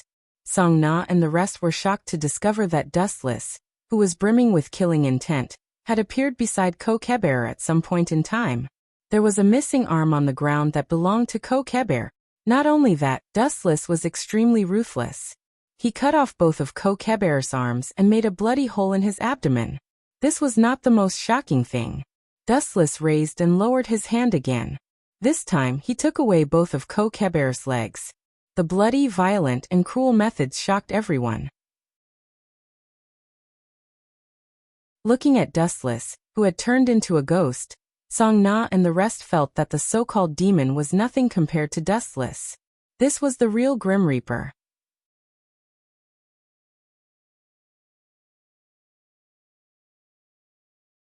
Chapter 1322. Dustless's expression was as cold as ice. His eyes were emotionless as he looked at the screaming Corcobor on the ground. He then took Genova into his arms. "Are you hurt?" Looking at the frightened Genova, Dustless asked in a hoarse voice. His tone was rare and magnetic, and his cold face quickly warmed up. It was warm, and there was a touch of humanity in his voice. "I am fine." She realized that Genova's face was burning as she struggled unnaturally. However, her insignificant strength was completely useless in front of Dustless. She was just asking to be humiliated and had no effect at all. "Don't move. This guy's not dead yet." Dustless looked at Genova strangely and held her even tighter. Genova's eyes flashed with depression. She felt Dustless tighten his grip. Her face turned even redder as if it could resist blood. "Maybe it's because I'm in the middle of a battle, and I'm too focused to notice." Genova comforted herself. Dustless was holding on to a large ball of flesh. Due to his strength, it was squashed flat. Genova was also in pain, but she still endured it.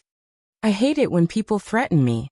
Dustless raised his glowing greatsword again to stop Corcobor, who was screaming in pain, and said coldly, "I could have finished you in one go, but you chose the cruelest way to die. Is the brain of a fallen angel so useless? I'll haunt you even if I become a ghost."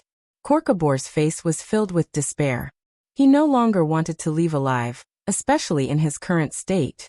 It was useless to leave alive. Therefore, he might as well die and drag Dustless down with him. Every second he lived was agony. With a decision in his heart, Corcobor used all the magic in his body to attack his lungs. His body, which had been cut off with 4 limbs, strangely expanded. Still planning to resist? Dustless's expression turned cold. The cold air shooting out from his face was as sharp as a blade. "No." Genova shook her head and carefully observed Corcobor's body. Her face was pale. He's going to self-destruct." "Self-destruct?" Dustless was stunned for a moment before he asked without hesitation. "Fallen angels can self-destruct? I remember that only demons can self-destruct." Genova did not expect Dustless to be so stubborn over such a small matter. Sensing the danger, Genova urged, "There's nothing strange about this. When I run out of ammunition, I can also self-destruct. Anyway, let's get away from him quickly. This guy is crazy and dangerous." Run? It's useless. My self-destruction can erase this town. Trash demons and trash humans will all go to hell. Everyone can accompany each other on the road to hell." Corcobor laughed maniacally, but he did not see the disdain that flashed across Dustless's face. Ka. Because he had accumulated too much mana, Corcobor could no longer support the immense power. Visible cracks had already appeared on his abdomen. They could see the frightening amount of energy stored in his body. Once it was released, not just Chariot King Academy, but even the city itself would be severely damaged. Boom boom boom. After pausing for a few seconds, Corcobor's body turned into a bloody mist. The huge amount of energy had been released. Everyone tensed up, waiting for the end of the world to come. Divine might. At the same time, the void suddenly twisted violently like a fried dough twist. A huge black hole appeared. The self-destruction that Corcobor had spent so much effort to prepare was swallowed up by divine might before it could explode. "He's not dead?" The excited Genova opened his eyes. The night sky was exceptionally beautiful, and the stars in the sky were unusually peaceful. In his joy, Genova could not help but stand on his tiptoes, pursed his thin lips, and kissed Dustless's right cheek. *CK, I was ambushed. Usually, I'm the one who ambushes others. Today I was ambushed. Dustless was stunned and looked at Genova in shock. "Forget it. This annoying cockroach is completely dead." Dustless breathed a sigh of relief. Even the corpse was gone. Corcobor's aura and corpse had completely disappeared. If he knew that his carefully prepared self-destruction had been countered by Dustless, he would probably die in anger. Looks like we're one step too late. Looks like it's over." An excited voice came from behind. Dustless turned around and saw a beautiful figure descending from the sky. Caught off guard, Dustless fell to the ground. Thud. This was the first time Dustless had been pressed to the ground since he was born, and the initiator was Ria's. Ouch, it hurts. Dustless rubbed his head, showing a pained expression. Sorry, I was too excited. Ria showed a worried expression. At the same time, she leaned over and kissed Dustless's forehead. She asked with concern, "Does it still hurt? Do you want me to rub it for you?" "It hurts, of course it hurts. This time it's somewhere else." Hearing this, Wuchen looked at Ria's with regret. He wanted to slap himself. How could he waste such a good opportunity on her? What a waste of God's gift. "Where does it hurt?" Ria's asked with concern, hugging Dustless even tighter. "It's here. You were on top of me just now. It hurts. It's probably swollen. It's best if you can help me take a few bites and rub it." Dustless pointed at his lower body. It was the most important part of a man. "You dared to lie to me?" Seeing this, Ria's face flushed red. She glared fiercely at Wuchen, but while everyone's attention was still focused on the shock of Kobor's death, she discreetly rubbed Wuchen's face a few times.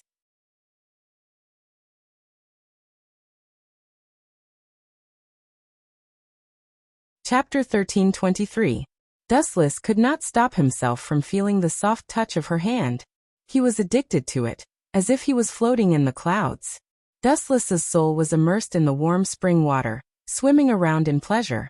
TSK, what a natural seductress. After savoring it for a while, Ria's retracted her hand with a blush on her face, leaving Dustless, who was still longing for more. Smack. After gently kissing Ria's face, Wuchen patted the dust off and stood up and scathed. "You were lying to me, Humph." Ria saw Dustless standing up proudly, and immediately understood that he was making things up. She turned her head away unhappily with a look of disdain. Ahem. Seeing this, Dustless coughed awkwardly. He noticed that everyone was looking at him differently, and some even took a few steps back. Ria's actually I really. Croak, croak, croak. Dustless prepared his words, and was about to explain seriously when a bright light suddenly flashed in the dark night sky. There was also the sound of space shattering. A mysterious figure in white descended quietly, like a dragonfly skimming the surface of the water. Only a few people saw his existence, as if he had walked out of the shattered space. Those who could sense his presence could be counted on one hand. That's strange. I just caught Korkobor's presence. How did he disappear now? Where did he go? This is so troublesome. If it wasn't for Asashal's orders, I wouldn't waste my time looking for such a boring guy. Forget it, it's just a bunch of bugs. There was a ripple in the sky, followed by a voice mumbling to himself. It sounded extremely narcissistic and arrogant. Who's there? Using the weak moonlight, one could vaguely see the mysterious existence in the void. He wore silver armor, and its smooth surface was extremely bright, so much so that it could even reflect light. He also had a pair of cold and domineering eyes, and when he looked at all things in the world, he revealed a faint contempt. There was no one in this world who could invade his eyes. Forget it, it's too boring. Let's leave and find a place to sleep. A human voice came from within the armor. Just as he was about to turn and leave, an unprecedented agitation came from his body. It was as if he was about to burst into flames. He immediately stopped. That feeling just now, could it be? Hey, what's going on? Why do I feel like I'm going to die from the heat? Hyodo Issei gripped his left arm tightly, or rather, he pressed down on his divine armament, the Red Dragon Emperor's gauntlet. There was a scorching current of air entering his body, as if it was going to burn Hyodo Issei to ashes. It made him very uncomfortable, as if he had met his greatest nemesis. No wonder I had such a feeling. So it's you, my old enemy. The mysterious existence floating in the sky murmured, completely ignoring the existence of Silver and the others, treating them as air. Cough, cough, this fellow really knows how to act. Dustless was speechless. He naturally knew who this person was. White Dragon Emperor Wally. Yo, long time no see, Red One. Inside the white mech, there was a voice filled with vicissitudes of life. It was the complete opposite of Wally's previous tone. It sounded much more experienced. Long time no see, White One. Hyodo Issei's divine armament suddenly spoke with the same vicissitudes of life. There was no doubt that the person who spoke this time was the Red Dragon Emperor himself. Drake, looks like you're the host of the Red Dragon Emperor, Hyoto Issei. Your appearance is really disappointing. As he spoke, White Dragon Emperor Wally looked at the sky with a sorrowful expression. This fellow really knows how to act. Seeing this, Dustless pursed his lips. His impression of this narcissistic White Dragon Emperor plummeted. His gaze landed on Hyoto Issei, and a wicked smile flashed across his face. You're so weak that you're not worth my time. I'll let Hyoto Issei beat you up for me. Dustless's smile was especially creepy as he dragged his body toward Hyoto Issei. What did you say? Hyoto Issei was furious. Wally was obviously calling him a piece of trash. We're not that far apart in age, but there's a world of difference in strength. I can already enter the Tyrant Dragon mode, but you're really pathetic. Hyoto Issei, a nobody like you is my enemy? This is really boring. Wally said in a compassionate tone. He was extremely arrogant and looked down on everyone else. It was as if he was at the top. It's necessary to create some pressure for you to catch up with me. Wally's tone suddenly became gloomy. If I suddenly kill your parents, your boring life will also be full. Hurry up. You bastard, if you dare to do that, I'll cut you into 1,000 pieces. Touching a person's reverse scale would result in death, and Hyoto Issei's reverse scale was undoubtedly his parents. Buzz buzz buzz. At the same time, Hyoto Issei's body exploded with unimaginable power. His demonic power surged, and a solid emerald light swept out of his body. Get away from him. Sensing the unusual fluctuation of Hyoto Issei's demonic power, Dustless sternly warned the girls. Who's that guy? White Dragon Emperor Wally's gaze also fell on Dustless's head. He felt like he had seen this figure and silhouette before, but he couldn't remember where. However, this guy exploded with such powerful energy. There's an unexpected surprise. Wally's tone was filled with joy. He could feel that Hyoto Issei's aura was rapidly increasing. There was a huge difference between before and after. Could this guy be a pervert? I remember that he's not interested in women. Could he be gay? Dustless shivered and thought maliciously. In his heart, he had already categorized White Dragon Emperor Wally as a comrade.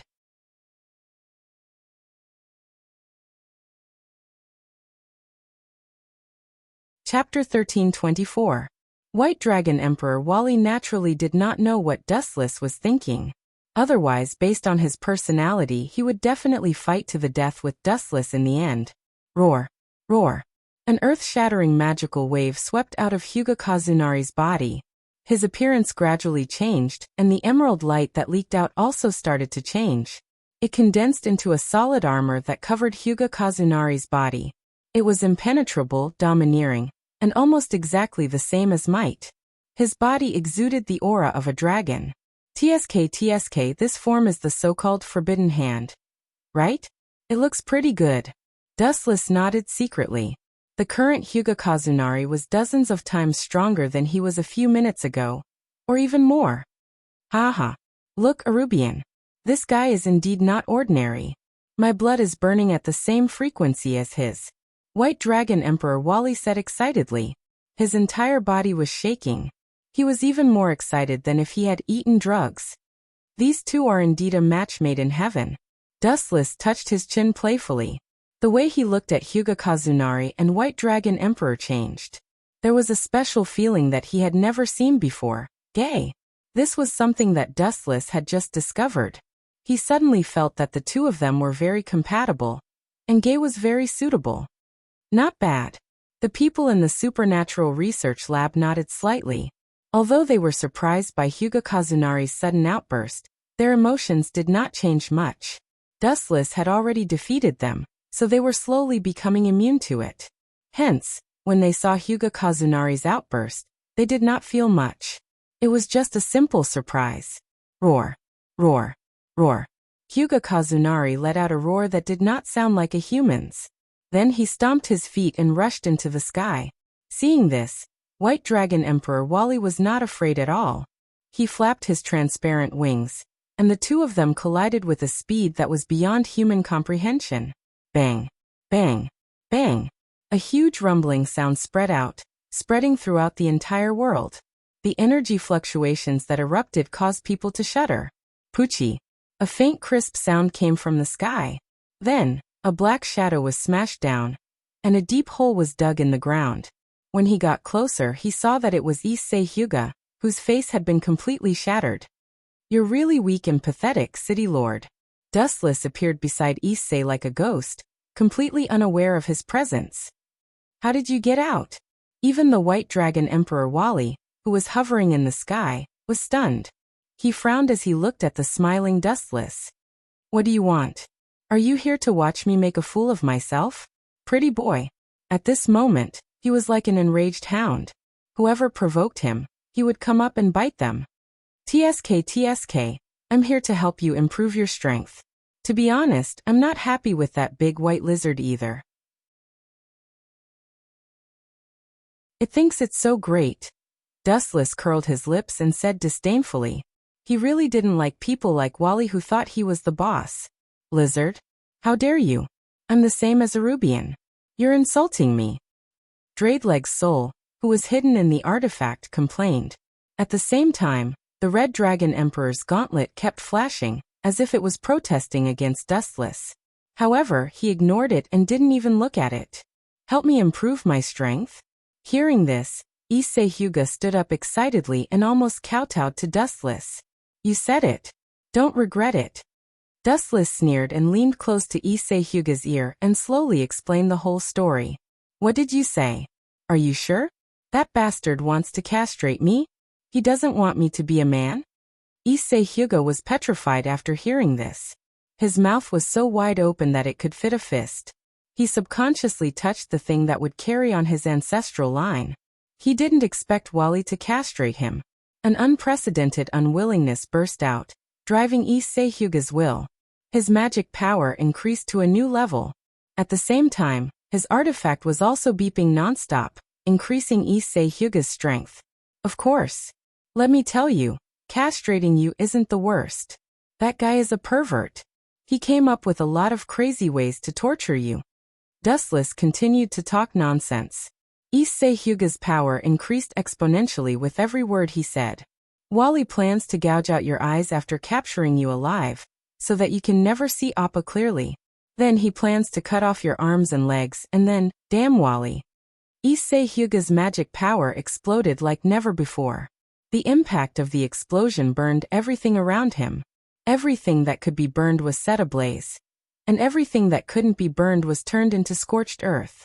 After being provoked by Dustless, Issei Hyuga's aura and hatred for White Dragon Emperor Wally reached a shocking level. He hadn't even built a harem yet, and Wally was going to castrate him mercilessly. Even his arms, legs, and eyes were going to be gouged out. How vicious was this plan? Issei Hyuga's mind was filled with strong resentment. He hated Wally so much that he couldn't compromise. Otherwise, a very important part of his body would be swept into the trash. Therefore, with his strong will, Issei Hyuga's magic power was even stronger than White Dragon Emperor Wally's. "I can't be castrated, I can't have my eyes gouged out, and I can't have my arms and legs cut off. I still want to conquer Appa. I still want to learn from Dustless and build a huge harem, and live a drunken life." Issei Hyuga's eyes were like torches. In order to protect this dream, he was willing to give it his all.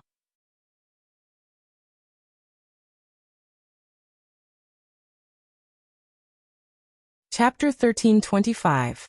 Boundless mana erupted, and Hyodo Issei looked like a primordial being that had just woken up. There was no end to the energy wave that erupted from his body, and even Dustless was forced to retreat. Hyodo Issei was burning with green light, and the scene was terrifying. Everything that got close to him was turned into dust. "Ah, this is going to be fun." Dustless's lips curled up slightly, and then he sat down on the ground and looked like he was going to enjoy the show. How is this possible? That kid just said a few words, and this idiot exploded? What kind of freak is he? White Dragon Emperor Wally sensed the energy wave that was overflowing from Hyodo Issei's body. His tone was unstable, and his body was shaking. The energy wave that erupted from Hyodo Issei's body was even stronger than his current state. "I heard that you have never been beaten up before. Today, I will let you experience what it feels like to be beaten up by someone. Stupid White Dragon Emperor. Dustless glanced at White Dragon Emperor Wally, and then raised his arm and shouted, Issei Koen, in order to not be castrated, in order to not have your eyes and limbs dug out, use all your power and defeat this jinx in one fell swoop, and build your own harem camp. When he mentioned the word harem, Hyoto Issei was as excited as if he was injected with chicken blood. He stomped his feet on the ground and shot into the sky like a cannonball. Boom, boom, boom.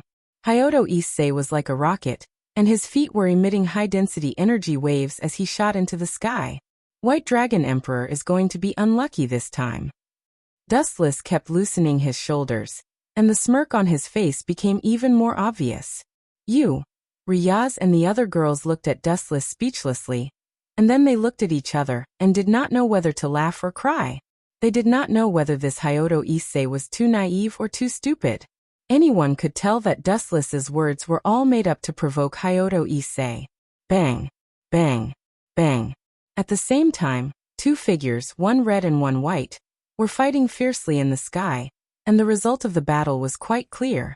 Hyoto Issei, who had unleashed his little universe, was as ferocious as if he was on drugs, and he grabbed White Dragon Emperor and beat him up. You want to castrate me and destroy my harem dreams.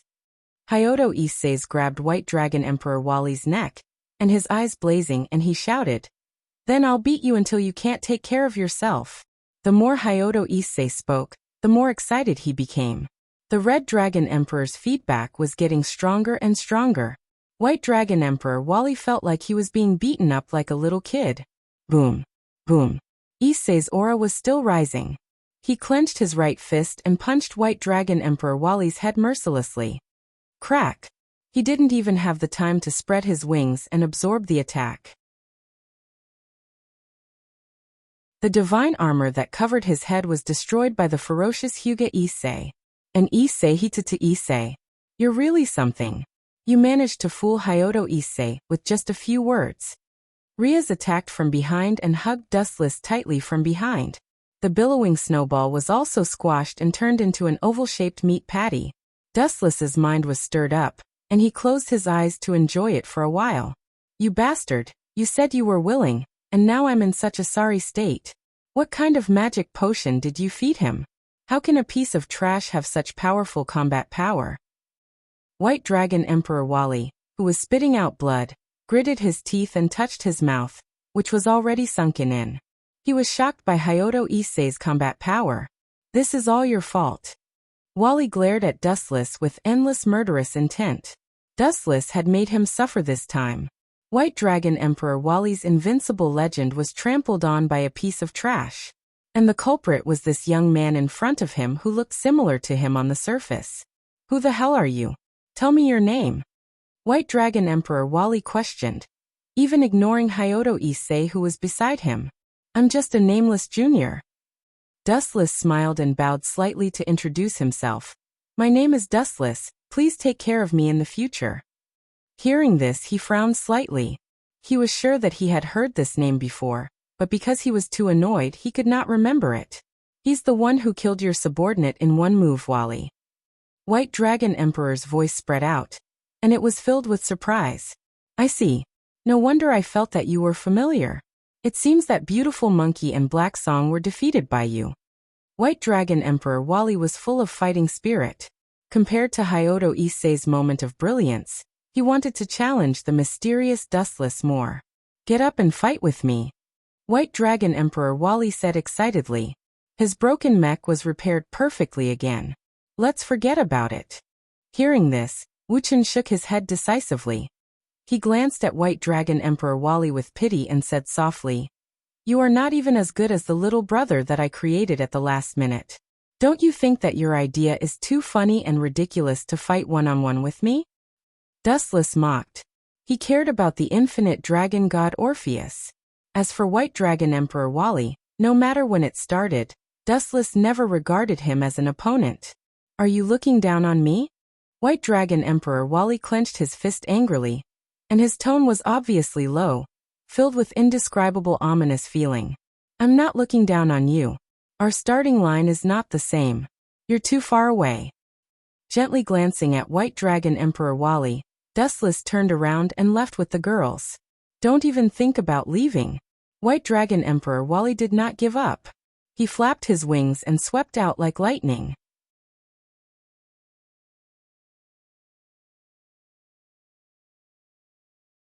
Chapter 13:26. A dense storm came from behind. Dustless suddenly felt as if he was locked on by the claws of an eagle and the eyes of an eagle, wanting to devour him. Stupid thing, do you really think you are invincible? Wu Chen stopped and turned his head to reveal half of his face.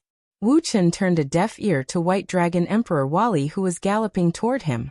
He only gave a simple summary of the situation. What a self-righteous and arrogant young man! Little did he know that in this world where gods were everywhere, he was now just a very common existence, just like Dustless's former third brother, Uchiha Sasuke. Although he had high potential, he was now just a tiny grain of sand. Come here, don't even think about leaving. White Dragon Emperor's speed was extraordinary. His big hand covered with silver armor grabbed Dustless's head. Poochie! With a gentle grab, Dustless's head shattered and turned into bursts of photons. What's going on? White Dragon Emperor Wally felt incredible, and his tone was full of shock. This is one of my thousands of abilities, elemental transformation. Dustless calmly told him everything to satisfy White Dragon Emperor's curiosity. No matter what you understand, I have to tell you, with your strength, let alone defeating me, you can't even touch my body. You look down on me? White Dragon Emperor Wally asked in a hoarse voice. His tone was full of anger and anger. Whoosh. At the same time, he didn't believe it and attacked again, turning into a storm and rushing toward Dustless. Boom. A heavy punch fell, and Dustless's abdomen collapsed again. However, what made Wally depressed was that Dustless himself was not hurt at all, and there was always a faint smile on the corner of his mouth, silently mocking him for overestimating himself. Facing Dustless, White Dragon Emperor Wally had a strange feeling in his heart. This was the most tragic thing in the world. The enemy was right in front of you, but even if you exhausted all your means, you couldn't shake him at all. Not to mention fighting with the enemy, even touching his body was as difficult as ascending to the sky. Do you only know how to use despicable tricks? White Dragon Emperor Wally had nowhere to vent his anger. He could only lose control of his emotions and yell. It seems that you are just a small character. You have failed to live up to my expectations of you. Helpless, he could only provoke Dustless verbally, who asked him to be so heaven-defying. However, Dustless was unmoved. He gave him a look of pity and turned around to walk away.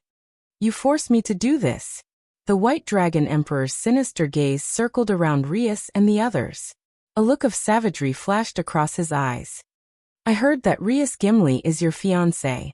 Hee, if I'm not wrong, she shouldn't have the ability to avoid physical attacks. After saying that, White Dragon Emperor Wally looked at Dustless with a confident smile. You, as expected. Dustless leisurely stopped as a cold killing intent appeared in his calm eyes. Don't try to anger me. The price is not something you can bear. Hee.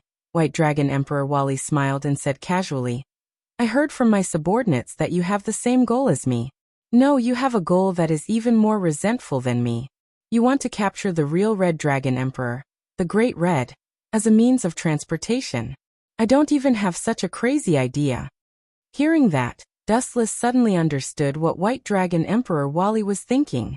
He said indifferently, if you can't do it, it doesn't mean that others can't do it. Or, you think that my idea is too ridiculous and want to test my strength? Wu Chen asked expressionlessly. He finally understood Wally's purpose. Suddenly, a person who was even more arrogant than him had appeared. Wally was probably unhappy and wanted to test him. That's right. I just want to see what kind of person you are. White Dragon Emperor Wally was full of battle intent. He was not afraid that Dustless would not agree to his condition. He continued.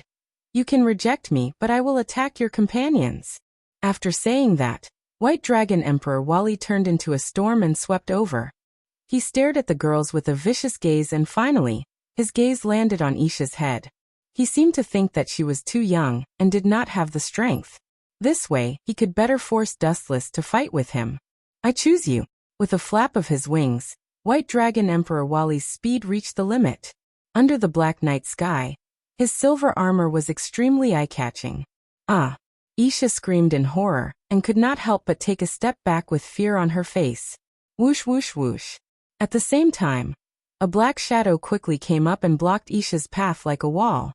Haha, you fell for it. Seeing that, White Dragon Emperor Wally was overjoyed.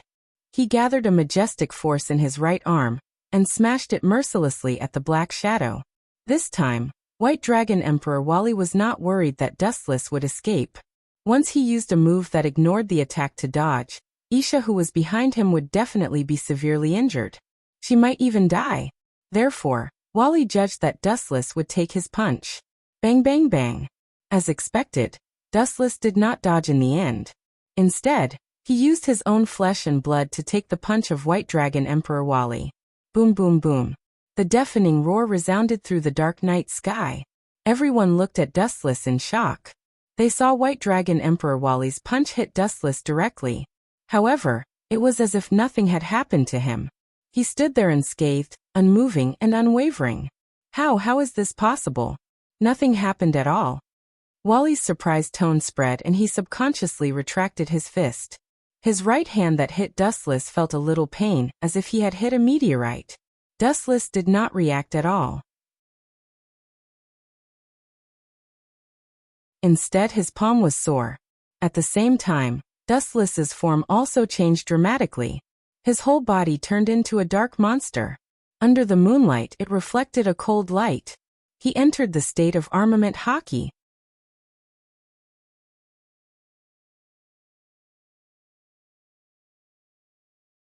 Chapter 1327.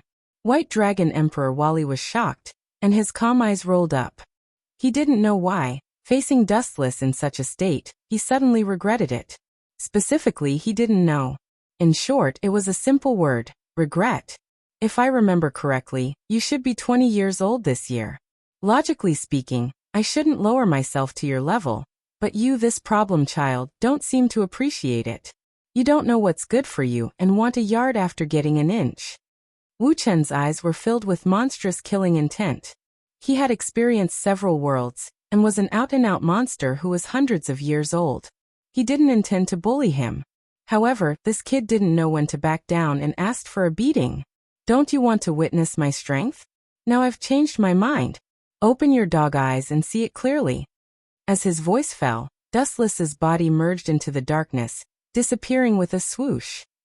Where did he go? White Dragon Emperor Wally quickly looked around. It was the first time he had seen such an abnormal movement speed, which coincided with the fleeting speed of light. Idiot, behind you! Mockery sounded behind him, and White Dragon Emperor Wally quickly turned his head and greeted him with a dark iron fist. Boom! The fist covered with armament hockey was invincible, and under the brutal and powerful attack, White Dragon Emperor Wally suddenly disappeared. Boom boom boom. On the wall 100 meters away, Wally was deeply trapped in it, and the artifact covering his face was broken again. Not only that, but his right face was still red and swollen. Wally, I have a bad feeling. That guy is not right. White Dragon Emperor Arubian's cautious voice suddenly came. Through a series of previous observations, he came to a terrible conclusion. This guy is incredibly strong. Maybe this time we really opened Pandora's box and released an incredible guy. I see. Wally stood up with difficulty. His handsome face was gloomy, and he said in a hoarse voice, "No wonder Orpheus wants to join forces with him. But I can't accept it." Staring at Dustless resolutely, Wally's eyes were as sharp as a knife, full of vigor. "It's not shameful to lose, but I can't accept being defeated like this. At the very least, I have to use my full strength to fight him. Even if I lose, I'll be willing to accept it." The broken artifact healed again, and Varley returned to his previous state. "Sigh, we're probably going to be in trouble together this time." White Dragon Emperor Arubian let out a long sigh. If Wally was beaten up, he would also be unlucky. Therefore, he could only do his best to help Wally. And as Wally said, it would be too cowardly if he threw away his armor and surrendered without even fighting. especially when his nemesis, the Red Dragon Emperor, D-Leg, was watching. Swish, swish. With a flap of his wings, Wally, who had put on his artifact again, whizzed over. He clenched his fist and punched. What's the use of such a weak fist? Raising his eyelids, Dustless glanced at Wally, who was full of fighting spirit. He felt like he was bullying a child. Feeling bored, he gave up on fighting back and signaled Wally to attack. Bang, bang, bang. A series of punches landed on Dustless. He was like a punching bag. He didn't fight back and just stood there motionless. Wally's punches landed on him, and there was only a boom boom boom sound. Meanwhile, Dustless himself was unharmed. He just looked at the crazy Wally with pity. Boom boom boom. The punches were still raining down. Dustless just stood there motionless, allowing Wally to fight back. Gulp! This unprecedented scene shocked everyone. Whether it was Riaz, Song-na, or Hyoto Issei and his artifact, the Red Dragon Emperor, they were all deeply shocked. Dustless, who was being attacked, looked calm. The attacks that landed on his body were like continuous rain. He didn't feel anything at all. How is this possible? How can there be someone in this world who can take so many hits? The Red Dragon Emperor, D-Leg, shouted in disbelief. He and the White Dragon Emperor were the two heavenly dragons. Their strength could be ranked in the top 10 in this world. Even if Wally couldn't unleash the full strength of the White Dragon Emperor, he shouldn't be so powerless.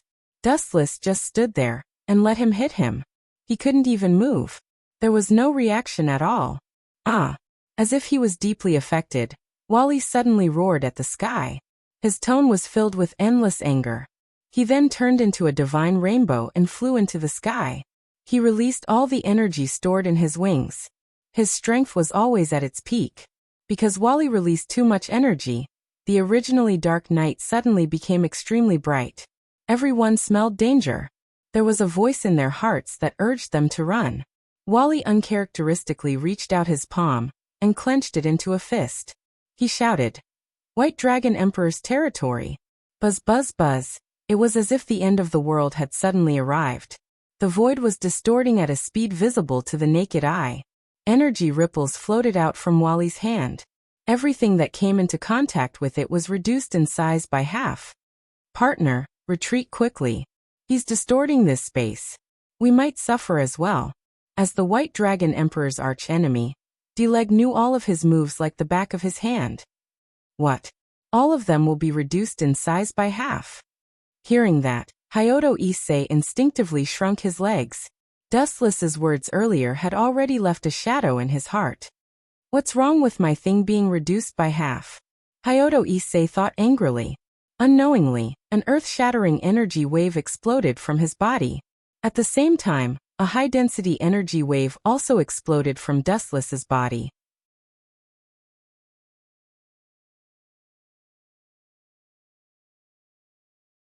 Chapter 1328. After experiencing several worlds in succession, Dustless's strength had been tempered and reached the peak of perfection. Moreover, the current world was relatively low-end. Even if the deities were everywhere, and there were even people who had surpassed the deities, Dustless was not afraid at all. Boom, boom, boom. The power that had accumulated in his body for hundreds of years exploded and dispersed. The Chariot King Academy disappeared in an instant. The boundless tide of energy spread out, and the vast and endless horizon suddenly seemed to have been blown up by waves, one after another, stretching out for dozens of kilometers. Even the stars and the moon in the sky were covered by the waves. The distorted space instantly calmed down. Dustless did not even make a move. He used his own aura to suppress the gradually shrinking dimension, and everything returned to normal. What kind of power is this? White Dragon Emperor Wally opened his mouth and loosened his clenched fists. He was desperate. Although he had the ability to absorb other people's energy, Wally did not dare to act rashly at this moment. If he acted rashly, he was afraid that his body would explode from the scattered energy waves. Also, if he was swept by the majestic energy waves, he would have a feeling of kneeling down and submitting. It was extremely oppressive and domineering. Whoosh, whoosh. At the same time, A large number of photons floated from the sky and circled around White Dragon Emperor Wally's head. This is... He looked up at the light that shrouded his head in a daze. He had a bad feeling. Just as he was about to retreat, a golden light beam fell from the sky and locked onto him. Light speed kick. White Dragon Emperor Wally did not even have time to react before he was suppressed by a powerful force. Boom. Boom. Boom. He was mercilessly kicked down from a height of more than 10 meters. He was dizzy from the fall and almost fainted. Wally smashed a large deep hole in the ground. No, this guy is too scary. I only have a chance of winning if I enter the T-Rex mode. With this thought in mind, Wally was about to reveal his true appearance when he suddenly felt pain on his old face. Whoa! Wally roared with all his might, but he realized that he could not speak. A huge foot sealed his face. Dustless looked down at White Dragon Emperor Wally with a deadly expression. He had trampled on his dignity and pride until they were worthless. He had used his overwhelming strength to severely injure Wally. He had displayed strength beyond the knowledge of living creatures. I advised you not to provoke me before. Do you regret it now? Woo woo woo. Wally protested loudly, but his face and mouth were stepped on by Dustless, so he couldn't speak at all. He could only whimper, looking extremely aggrieved. You don't have a good memory. Dustless aimed at Wally's eyes, and the latter immediately felt the aura of death. Whoosh whoosh whoosh. With a flick of his finger, a flash of light whizzed out. Just as it was about to pierce through Wally, a sudden change occurred. Bang bang bang. When the light was about to pierce through Varley, a black shadow rushed over.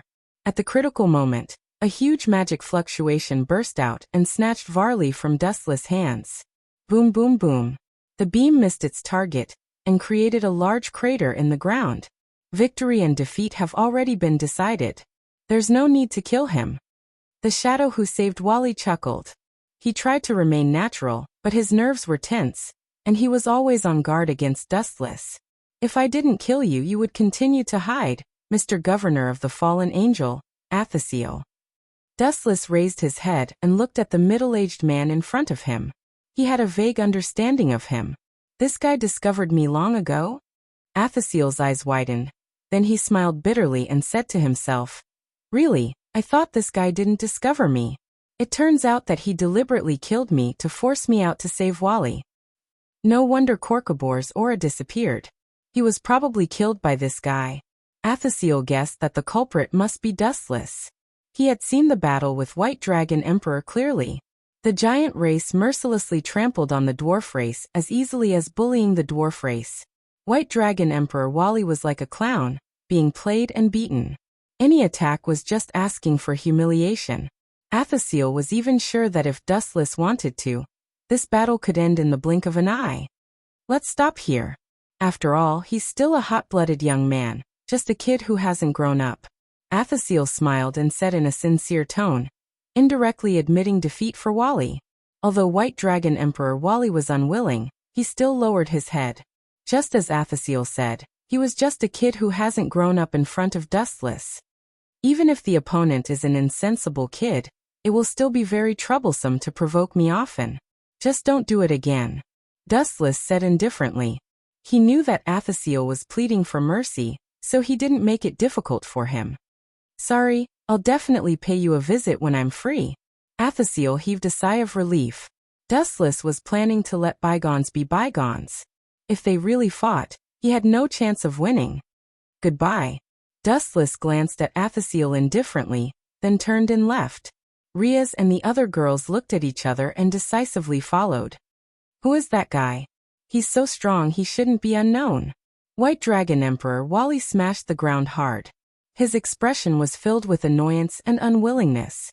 Being beaten up by Dustless made him feel extremely uncomfortable. His whole body was burning up. God knows who he is, but fortunately he's not our enemy. Wiping away the cold sweat on his forehead, Aesir smiled in relief. I keep having the feeling that going against that guy is the same as going against God. An invulnerable enemy was a nightmare. I'm going back to train harder. Let me know when the three-party meeting starts. I'll definitely surpass him. As soon as he finished speaking, White Dragon Emperor Wally disappeared without a trace.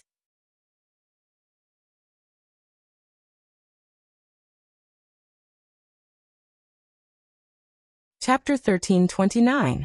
In the blink of an eye, it was the morning of the next day. After yesterday's battle, everyone was exhausted. Dustless was no exception. He had been tortured by the White Dragon Emperor Wally. Woo woo woo. Dustless yawned lazily. Suddenly, he realized that his body was heavy. He instinctively opened his tired eyes. And the scene that greeted him stunned him. Ria's Aisha, and this girl with aqua blue hair. Genova. Dustless opened his eyes and was shocked to find that he was wrapped in 3 balls of flesh. Riaz was holding on to Dustless's left arm, while Aisha was holding on to his right arm. As for her legs, they were held tightly by Genova. Dustless could even feel her impressive cleavage. F***CK, what's going on? Dustless was petrified. He could understand Riaz and Aisha's actions, but why Genova? Dustless could not figure it out no matter how hard he scratched his head. Hee. After a while, Dustless's lips curled into a perverted smile. Since he could not figure it out, then he should not think about it. After all, he was not at a disadvantage, and the 3 beauties in front of him were already in his mouth. If he still stood there like an idiot, he would be letting down his heroic performance yesterday. Believing in the principle of not taking advantage of others, Dustless's hands began to move restlessly. Ah, you are my fiancé. Touching other women in front of me, have you considered my feelings? Dustless paused and turned his head. Riaz looked at him. Her words filled with jealousy and jealousy. You are right, but shouldn't you fulfill your duty in advance? Dustless retracted his hands and pointed at the most important part of himself as a man. He said righteously, after yesterday's battle, I am very tired. He is even more tired. Riaz, fulfill your duty as his fiancé and reward him. Hearing that, Riaz's face turned as red as an apple. Definitely not. Riaz shook her head like a rattledrum. There was no room for compromise. Since you are not fulfilling your duty as his fiancé, then I have no need to follow your rules. I have been holding it in for a long time, and now I need to vent. After that, Dustless turned around and looked at Aisha's sleeping face. He waved his hands again. Just as he was about to reach Aisha, Riaz jumped out and interrupted him. No, I won't allow you to do that. Your first time must be mine. Riaz sat on Dustless's body and said resolutely with her hands on her hips. My first time. Hearing this, Wuchen laughed involuntarily. How many times had he given Riaz? But that's of the mind's eyes of it, of the world of course, eyes of the eyes eye of the eye. Of the eye of the eyes of the eyes. Riaz scratched her head, looking like she was having a headache. She did not expect to be troubled by something like this. Riaz, why don't I remind you? Wu Chun stared at Riaz's enchanting thin lips and said meaningfully, a stupid woman only has 1 mouth, but a smart woman has 3 mouths. This is why those smart women can keep men captive. 3 mouths. Hearing that, Riaz was stunned. Looking at Dustless's mysterious face, her eyes lit up. Are you saying? Dustless smiled but did not say anything. He only pointed at his mouth. You, hearing that, Riaz's face turned red. She glared at Dustless angrily and asked, if I don't do that, what will you do? Do you even need to ask? Dustless rolled his eyes and said angrily, I'll definitely cheat on you. Staring fiercely at Wu Chun, Riaz had no choice but to compromise. She looked at him with a complicated gaze, and then sighed deeply. She might be able to take a good-for-nothing man for herself, but for a man who was the best in all aspects, Riaz felt pressured to monopolize him. In the end, Riaz could only follow Dustless's arrangement and drink all of Dustless's things. When she woke up in the afternoon, Riaz's jaw was no longer sensitive enough to speak. Speaking of which, I can understand Riaz and Aisha sleeping with me, but you? During lunch, Dustless looked at Genova in confusion. It's no big deal. Junai said there's no place to sleep, so I can only squeeze with you guys, Genova said to Dustless calmly as she chewed on her drumstick. You're not a demon anyway. Then Genova added, I don't mind, so why would you mind? Or are you afraid that I'll take advantage of you? You're right. Forget it.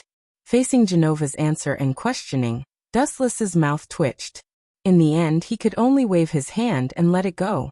Just as Genova said, if she did not mind, then he had no reason to mind. I'll be staying here from now on, Genova suddenly said in a matter-of-fact tone. Lord Michael has given his permission, and Rena will also be staying here temporarily. Other than that, there's another big problem. Can you not be so sure? This is not your home. Dustless retorted and looked at Junai. After all, this was her home. However, Junai was smiling. Clearly, she had passed the test. You guys didn't collude long ago, did you? Riaz also smiled mysteriously and appeared to be quite intimate. Dustless suddenly felt like he had been betrayed.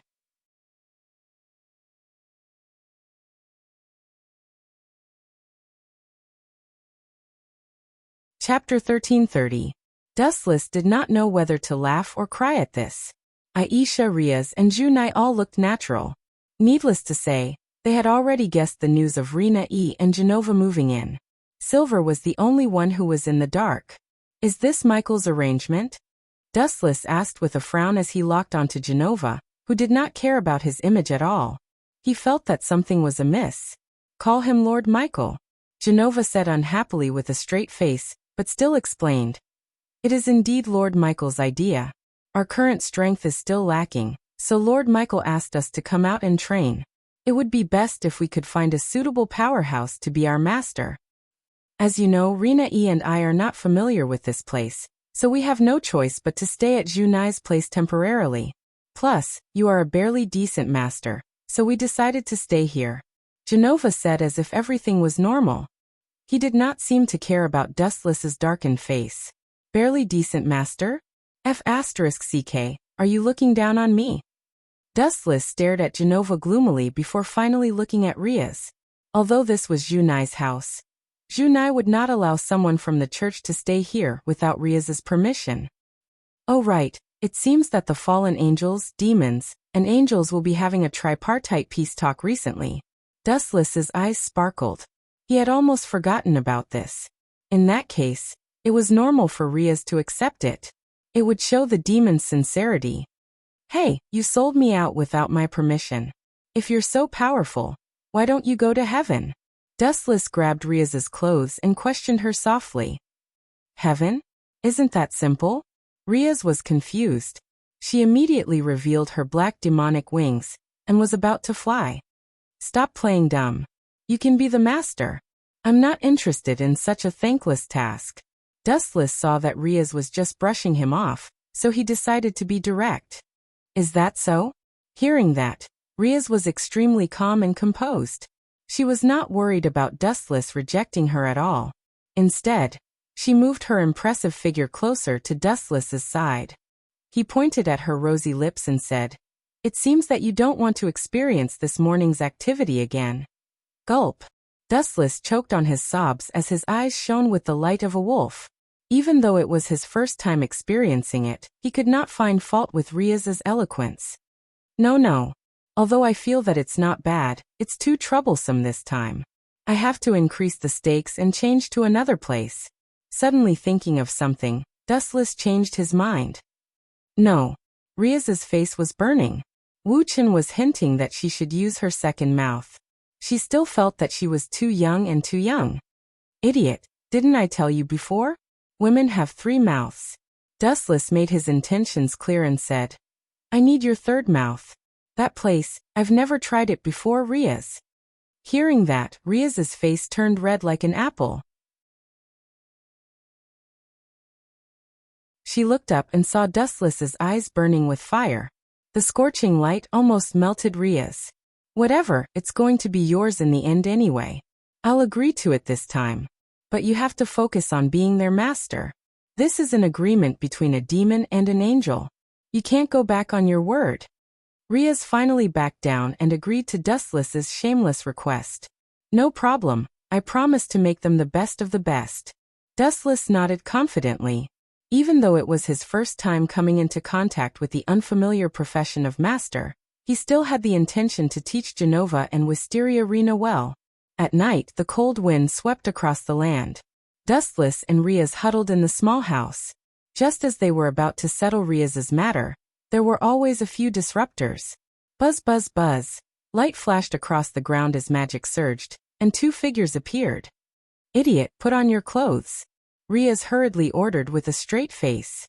It's Gulifia and Mother. Them. Hearing this, Dustless's eyes flashed with a playful luster. His originally quickened hands and feet slowed down instantly. He thought happily in his heart. My two little lovers are here. We're all on the same side. There's no need to stand on ceremony. We're all on the same side. Dustless shamelessly laid down.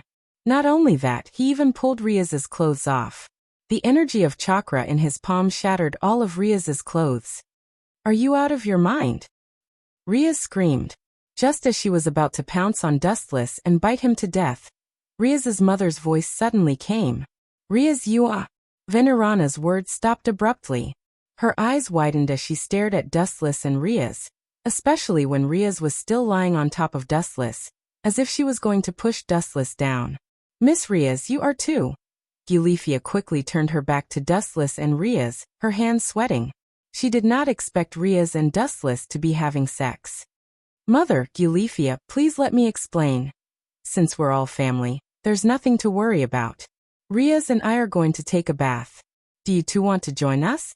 Compared to Riaz, who was blushing and looking for a hole to crawl into, the thick-skinned Dustless was naturally much calmer. He calmly pulled Venerana and Gulifia to sit beside him. In the demon world, this kind of thing was actually very common. For example, men and women taking a bath together was almost universal, even if Dustless was just making it up.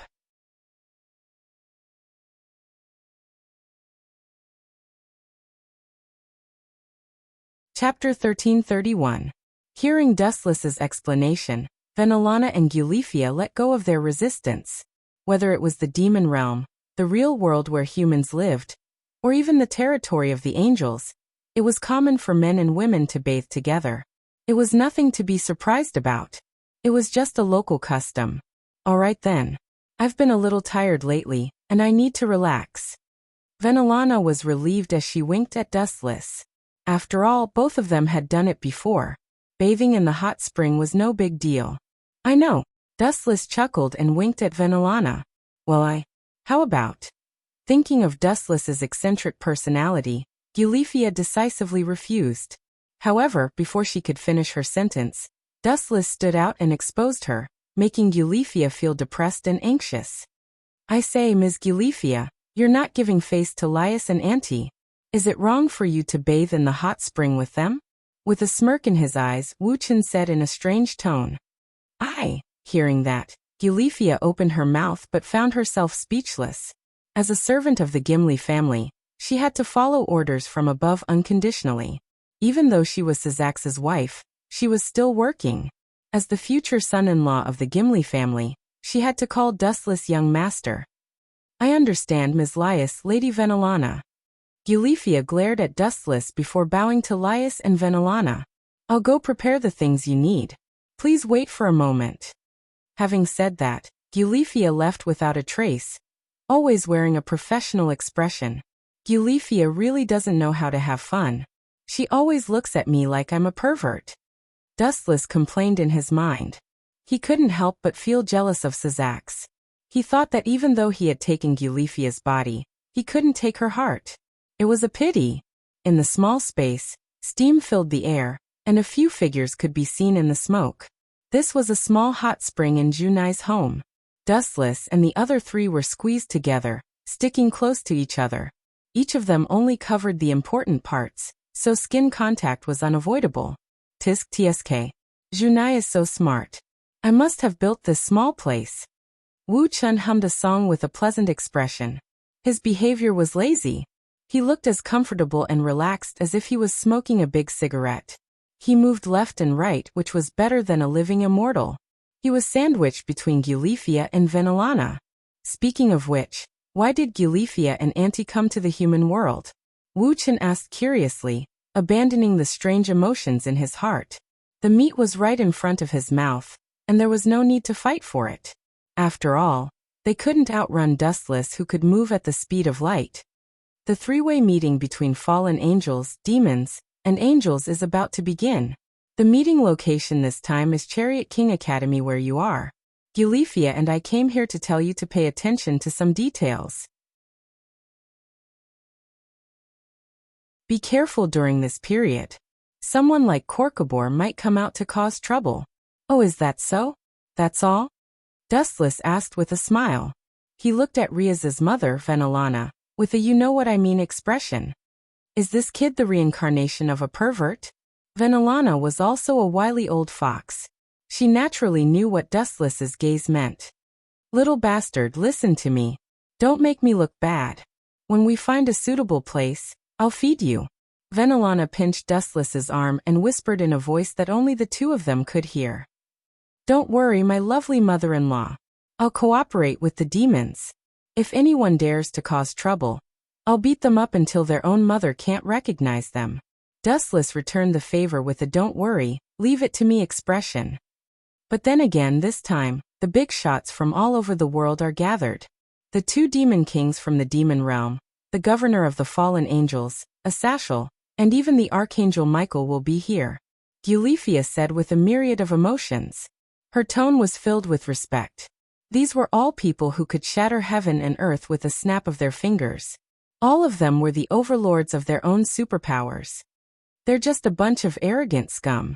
Sazak's wife is mine, and so is his sister. Seraphal is mine too. Her sister, Song, is mine too. Even the fallen angel Asashel doesn't dare to challenge me. The archangel Michael even gave his confidant to me as a disciple. He's most likely trying to rope me in. In the end, the most powerful person here is still me. Absolute power crushed everything. Because Dustless was powerful enough, everyone respected him and wanted to curry favor with him. Hence, there were endless benefits. That's not all. Only the demons, fallen angels, and archangels aren't complete. I remember there's also the Norse mythological system. Dustless went straight to the point. Venelana and Eulifia immediately looked at him in surprise. They did have such thoughts, but how did Dustless know? Could this kid really have the ability to see the future? With that thought, Venelana couldn't help but move closer to Dustless. They were soaking in a hot spring, so everyone wore very little. They only covered their important parts to prevent any leakage. Now Riaz's mother, Venelana, suddenly moved closer and almost sat on Dustless's lap.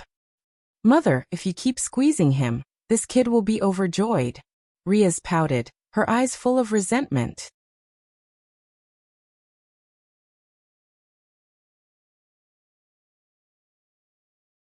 Chapter 1332. Dustless's eyes flashed with interest. There was something different about Riaz when she was acting like a little girl, and it made Dustless's heart skip a beat. Then I'll provoke you a little more. Dustless, who was bored, thought to himself. He had just dealt with the White Dragon Emperor Wally, and since he had nothing else to do, he might as well find some time to do something else. Dustless and Riaz's mother could read each other's mind, and they could see each other's teasing intentions from their faces. Ouch, it hurts. I sprained my ankle. Venerana suddenly cried out in pain, and her face turned pale. Sprained your ankle? This unexpected turn of events stunned both Eulifia and Riaz. Eulifia rushed to Dustless's side, and carefully picked up Venerana's foot. After looking at it carefully, she said worriedly, Lady Venerana's foot is indeed swollen. That's weird. Although Riaz did not say much, she was still suspicious and distrustful. Her stern gaze swept over Venelana and Dustless. She felt that something was wrong. Spraining your ankle in the water? This was the first time Riaz had heard of such a weird excuse. But Dustless's face was full of worry, and Venerana's face was pale from the pain. It did not look like an act. It's just a small matter, and it'll be a big problem if it's delayed for too long. Lady Venerana is of noble status, and she can't get hurt. Is there any potion or medicine that can be used? Eulifia looked at Riaz and Dustless for help, but they both shook their heads. Ahem, Eulifia and I will go buy some. Riaz will stay here to take care of Lady Auntie. After clearing his throat, Dustless said righteously. He looked at Eulifia's delicate body, and his heart itched. It was very uncomfortable. I object. Riaz and Gulifia refuted Dustless's suggestion at the same time, as if they had an agreement. I'm more familiar with this town than you are. Leave it to me and Gulifia. You stay here and watch out for Lady Mother. Riaz's tone was cautious and warning. All right then. Hearing that, Dustless, who was in high spirits, fell from the clouds into the ravine. Riaz could not help but laugh when she saw that. She skipped and left with Gulifia. Hee. Little girl, you want to fight with me? That's called advancing in order to retreat. With that little bit of skill of yours, if you want to exchange blows with me, it would be 3,000 years too early. After noticing that Riaz left, Dustless's face changed. Thud. Thud. Thud. Wu Chen walked in front of Vanillana with an evil smile on his face.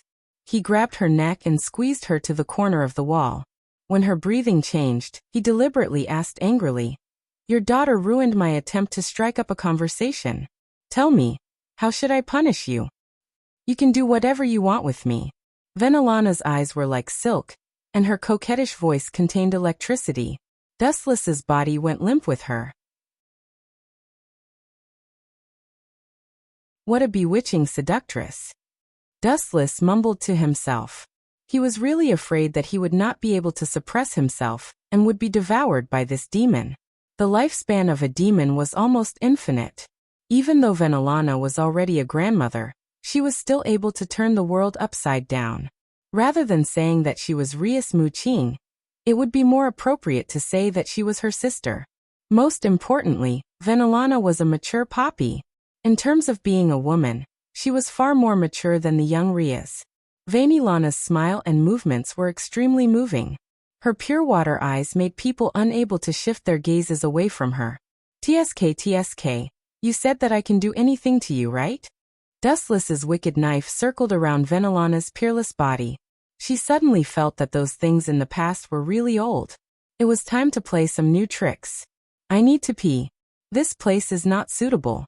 Junai's nose is very sensitive. If I pee at will, he will definitely find me. Dustless pretended to be in a difficult position, but he was actually looking at Riaz's mother with a perverted expression. That's troublesome. Hearing that, Vanillana blinked. She naturally understood what he meant. She then took the initiative to stand in front of Dustless. She opened her mouth slightly, and an orchid fragrance came out of it. If you don't mind, just like before, please pee all over here. Hearing that, Dustless could not help but suspect that Riaz's father was definitely not good in a certain aspect. Otherwise, Vanillana would not be so crazy. She would not reject any of Dustless's requests. Thank you for your hospitality. I won't hold back then. Since Vanillana took the initiative to come to him, Dustless naturally would not hold back. After aiming at her thin lips, he completely turned into a demon king at that moment. Since Riaz and the others always called him the reincarnation of the sex god, Dustless would be a competent sex god this time. My cute mother-in-law, how does it taste? After a while, Dustless's face was full of naughty smiles. This was not the first time. He did not feel much when he did it. After all, living creatures were creatures of habit. Cough, cough, cough. Vanillana looked at Dustless with a reproachful look. Her throat was very choked. Just as she was about to rest for a while, she was held down by Dustless and could not move. Then Vanillana suddenly felt that it was much heavier. Let's play a game of horse riding.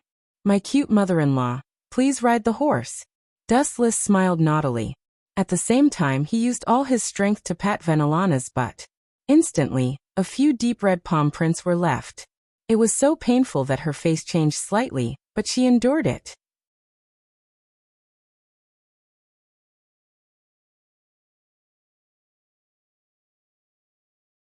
Chapter 1333. Time passed, and in the blink of an eye, a week had passed. At this moment, in the Supernatural Research Lab in the Chariot King Academy, buzz buzz buzz. Ripples of light rose from the ground, and a magic array appeared. A handsome man with long, red hair and clad in armor slowly emerged from the magic array. Lord Sazax. All the family members in the room bowed slightly, their faces full of respect. Really? Why did you drag me into this kind of situation? Dustless lowered his head and groaned in protest. He did not have time to play games with Sazax here, especially with this kind of identity game. Dustless, whose status was not as high as Sazak's, could only bow and scrape. It's not a big deal. I'll just take it back from your mother with interest later. Dustless thought happily. In the past few days he had turned Venelana into a high-end saintess in front of people, and an extremely lewd slut in secret. Venelana would do anything Dustless asked for by Dustless. Of course, it was not without a price. During this period, Dustless gave Venelana a Logia devil fruit, which made her happy. Dustless fought with Dustless for a day and a night until she completely collapsed and fainted. Only then did Dustless stop. Buzz buzz buzz. Immediately after, the magic circle that Sazak stepped out of flashed with a dazzling light, and a beautiful girl with a ponytail and fair skin rushed out. Seraphil? God has been kind to me, and I'm destined to enjoy the happiness of having multiple partners. The appearance of one of the demon lords, Leviathan Seraphil, made Dustless's heart tremble. Her short, but curvy body made Dustless unable to stop himself. Humph. Just you wait. Sooner or later, I'll make you pay back double for sure. As if noticing Dustless's attention, Seraphil suddenly turned her head and snorted coldly. She would not let go of the grudge of having her virginity forcibly taken by Dustless. Absolutely not. This little girl is very vengeful. Dustless awkwardly rubbed his nose and tactfully retracted his gaze from Seraphil. Lias. His gaze passed through the crowd and finally landed on Riaz and Dustless beside her. He said with great satisfaction, "Well done, a fallen angel of Korkabor's level, as expected of my sister." Well, actually, after Sazak said that, Riaz immediately became bashful and embarrassed. The person who killed Cockbur was actually Dustless. Riaz's words caused an uproar among the crowd. Everyone stared at the skinny, slightly hunchbacked young man beside her, dumbfounded. If he's the one who killed Korkabor, I believe it. Leviathan Raffles, one of the demon kings, said in a cunning tone. What does this little girl mean? She must be up to something. She wouldn't help me for no reason. Not only was Dustless not happy, but he also began to think about Seraphil's intentions. The weasel is up to no good. Let's be on guard for now. Unable to think of anything, Dustless calmed down. It was just a demon king, nothing to worry about. At the same time, the sky outside underwent an unimaginable change. A large number of demons and other foreign species, including angels and fallen angels, gathered in the sky. It was not hard to see that this meeting was very serious. Buzz buzz buzz in the supernatural department's research lab, flashes of light flashed again, and then two teams with completely opposite auras appeared. If one side was a crow immersed in darkness, the other side was a holy and bright divine bird, opposing each other. They belonged to the fallen angels, and the angels respectively. The fallen angels were Athasiel and the White Dragon Emperor Wali. The other group of outsiders was the angels led by the Archangel Michael. Although their auras were completely different, both sides had smiles on their faces.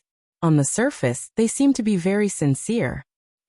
To choose such a place for a solemn meeting, I feel that the demons are not sincere. Athasiel casually chose a place to sit down, as friendly and easygoing as if he was in his own home. He did not treat Dustless as an outsider at all. His skin was so thick that even Dustless was impressed. The White Dragon Emperor, who was his follower and could barely be considered a bodyguard, crossed his arms in front of him and leaned against the wall silently. His gaze was fixed on Dustless and Huta Issei from time to time. These two had brought him shame, so he had to remember it and settle the score with them in the future. Your Excellency, I think before you accuse others, you should sit down and explain your actions. Not only did Korkabor steal the holy sword of our church, but he also almost started this war. Don't the fallen angels owe an explanation? Before Sazak could speak, Archangel Michael asked in a sharp and cunning tone. Upon hearing that, everyone's eyes were focused on Athashel's head, including the Demon King Sazak and Seraph. What should be explained must be explained clearly. Actually, I also want to ask why the fallen angels sent the fallen angel Rina Li to kill me. Dustless also took advantage of the chaos to stir up trouble. His eyes were like torches as he looked at Asa Shur. When he had just arrived, This guy was probably the one who had sent Lena to assassinate him. Now Dustless naturally had to ask why. You're tuning in to the Dreamy Chapters YouTube channel. We're so grateful for your support, and don't forget to subscribe to join us on this incredible journey through captivating stories. Your generosity through donations truly makes a world of difference, as it's the primary source of revenue that allows me to expand and enhance this channel for you. Thank you from the bottom of my heart for being a part of this adventure.